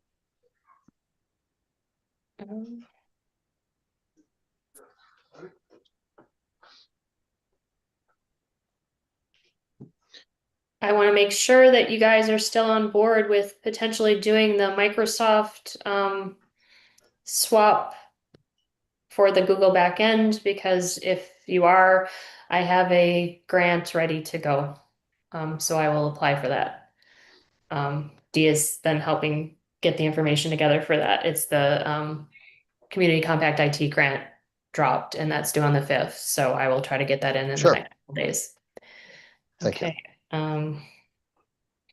Was that another school strategic plan? It's just a lot of more mission, vision, core values sort of stuff. So nothing is quite gelled yet.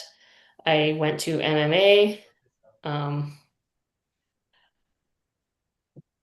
Constellation has a turnkey electric charging station solution, but no more incentives. Those are all gone. Level 2 is about $1,000. Level 3 is $50. I went to something on on strategic planning. There were just a couple of things that came out. Like, one of the things that resonated was people are resistant to change that happens to them. So if you let them know and explain everything, you're in better shape. Challenge ideas, not people. I also went to one on healthcare costs.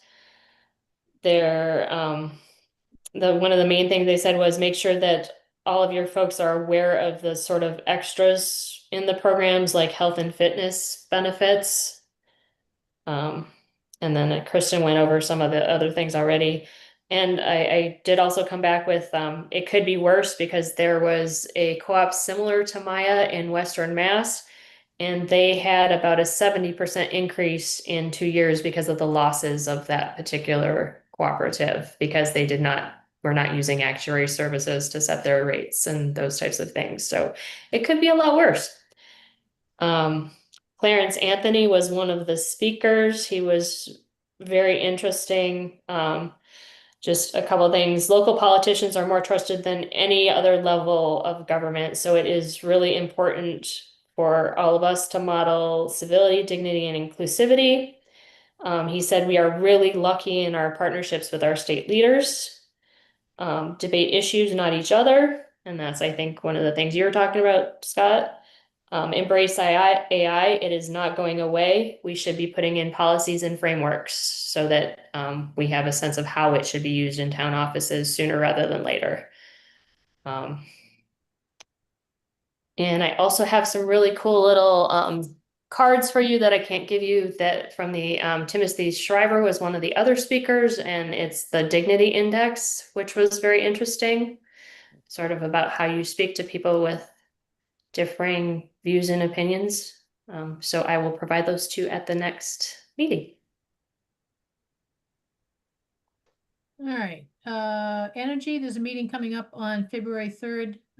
We'll be meeting with Weston and Sampson and also National Grid to talk about projects in the pipeline and community solutions. So, you know, kudos to the 2 members of the energy committee moving this along. Appreciate them. Rec is actually meeting tomorrow night. Yay! And on their agenda, they're going to be talking about the playground proposal. They gave me a sneak peek. I took a look at it, had some questions for them, shot them back. So I'm hope those would be questions that I would ask if they sat in front of us. So, you know, I'm not hiding anything, but thinking, you know, you need data. You don't need assumptions, you know, on that. So I'm hoping that it will be all set, because I know that we had given them a timeline to have it before us by November, I wish, February 9th. So we'll see what goes on with that. And I know Kristen has to approve that, right? Okay. Concom. Interesting. Concom has photos of people riding snowmobiles up at 40 Caves. It is a clear violation of riding those types of machines on conservation property.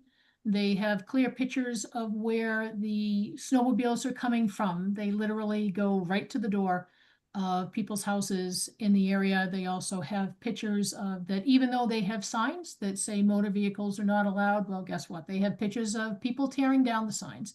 So you have destruction of town property. You have disposition of ashes that are on the property.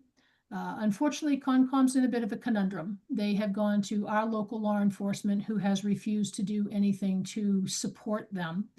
So they are reaching out to SVT to see if there's anything that environmental police can do.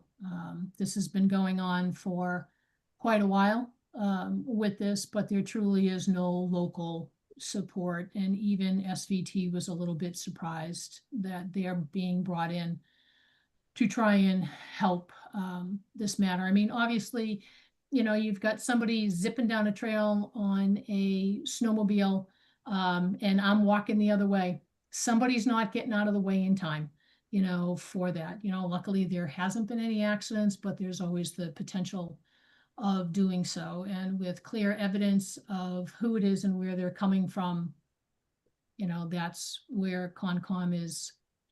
They're kind of stuck as to what to do. They want to protect a town. They're charged with protecting that area, but they're not getting any type of enforcement support on that. So why? You're going to have to ask directly. I'm not going to paraphrase of what was told to me. So if there's any question as to why there is no local law enforcement on clear violations of these policies, I am not the person to ask. Dee, I know you're online. I'm assuming that's you, Channel 3. I'll get in touch with you. I saw the note, email going back and forth, Kristen, with the computer people. I can go pick up the stuff on Wednesday and get it out of town hall and drag it down to the town offices. So Dee, I'll just need to meet you at some point and get the dolly and then call you when I'm coming back and you can let me in. As I mentioned with Senator Kennedy and Representative Kilcoyne, the Neshoba Board of Health, they put together a really good assessment. I guess my question, kind of like with the UMass study, is so what? you know, what are we gonna do with all this information? What is COA doing with this? What are Neshoba neighbors doing with this? Or is it just, here's a really great study, it's a really sad study when you read through it. What are we gonna do with it? I don't know. I don't know who needs to get involved, but if somebody's going to bother to put an assessment together and we're not gonna do anything but read it and be like, oh crap, we need help, to me, why bother? The amended regional school, regs. Kristen, back in December, there was a note from, DESI, that they had requested the most recent regional agreement was sent to them. Did you send it? I mean, I know you sent it out to, our town council, but did one go to DESI as they requested? I wouldn't communicate directly with Desi. That would come from the schools. I can Okay. follow up with the superintendent.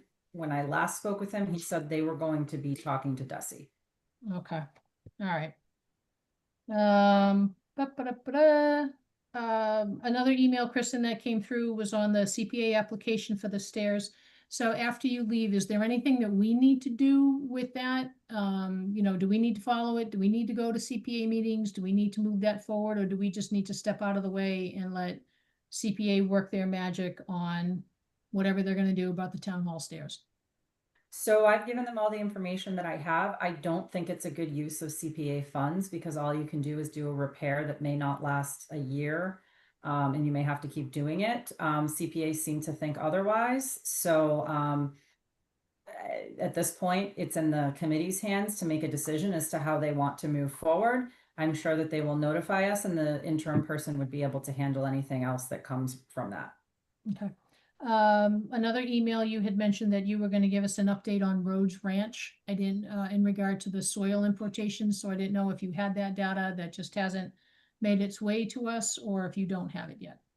I don't. It's I followed up with them last week. They said it was in final review. I will send you the memo, but the property is exempt. Okay. And last but not least, also another email regarding the Charter Spectrum renewal update, that there was some conversation going back that council was waiting on something from Spectrum Charter, and unfortunately they are unable to move forward until they can get whatever it is that they're looking for. Do you have any skinny on that? Or again, is this another not our line, not our responsibility to follow up on? No, we're in the queue with them, much like we are with DOR for free cash. So it's just a waiting game right now. The attorney has pushed back, and it seems that there is movement, and we have been assured that we are in the queue. He has stressed the timeline that we need to enter back into that agreement. I feel comfortable with the attorney moving it forward as he's worked with Charter for decades. Okay, cool. All right, I'm done. My checkbox is checked and checked. Kristen, I'm hoping between now and your last day to get some time to get a brain dump from you on the Bullard House, so Sure. that I might be able to provide some assistance. I see a light at the end of the tunnel of my just lack of availability of time, and think that this summer I might be able to put some more effort into getting things, helping them and the town get things unstuck and moving forward. And I think even the couple of emails that have come out lately might already be breaking that logjam anyway, but just to get sort of just where things are. And I've had meetings with both Barry and June as well to get some of their stuff as on that. Sure. And just to be clear, I never advised nor told the Historical Commission to stop working on the project. So I'm not really sure where that's coming from. Yeah, that's fine.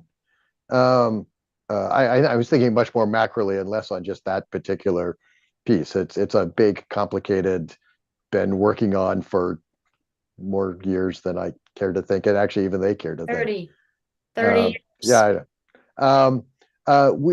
There was an email about 2 one-day alcohol applications that might have just come to the 3 of us. Did that not make it to sort of Dee or Kristen?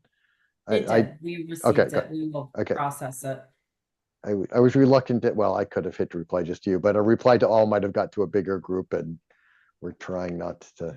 Actually, I think we very successfully don't. across even gray areas of some of those roles. I think that's all I had. We did have an executive session on the agenda. It was there as much as a just in case. I didn't actually have something specifically for executive session.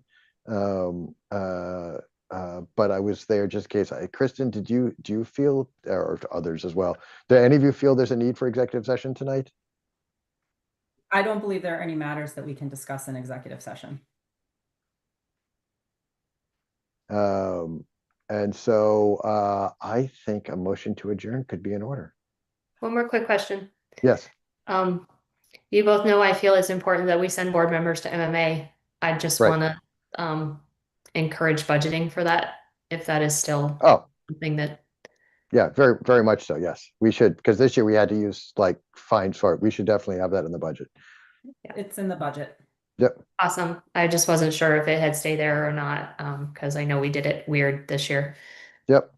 Awesome. Thank you, Kristen. Thank you, guys. Right. And they have a sort of even, they have a like a newly elected official one in summer too, that even if someone's reelected is worthy of going to. Yeah, that was really, I went to that the second time and it was Yep. helpful. Okay, motion to adjourn? I will second. I think there's not more debate. Hawkins, aye.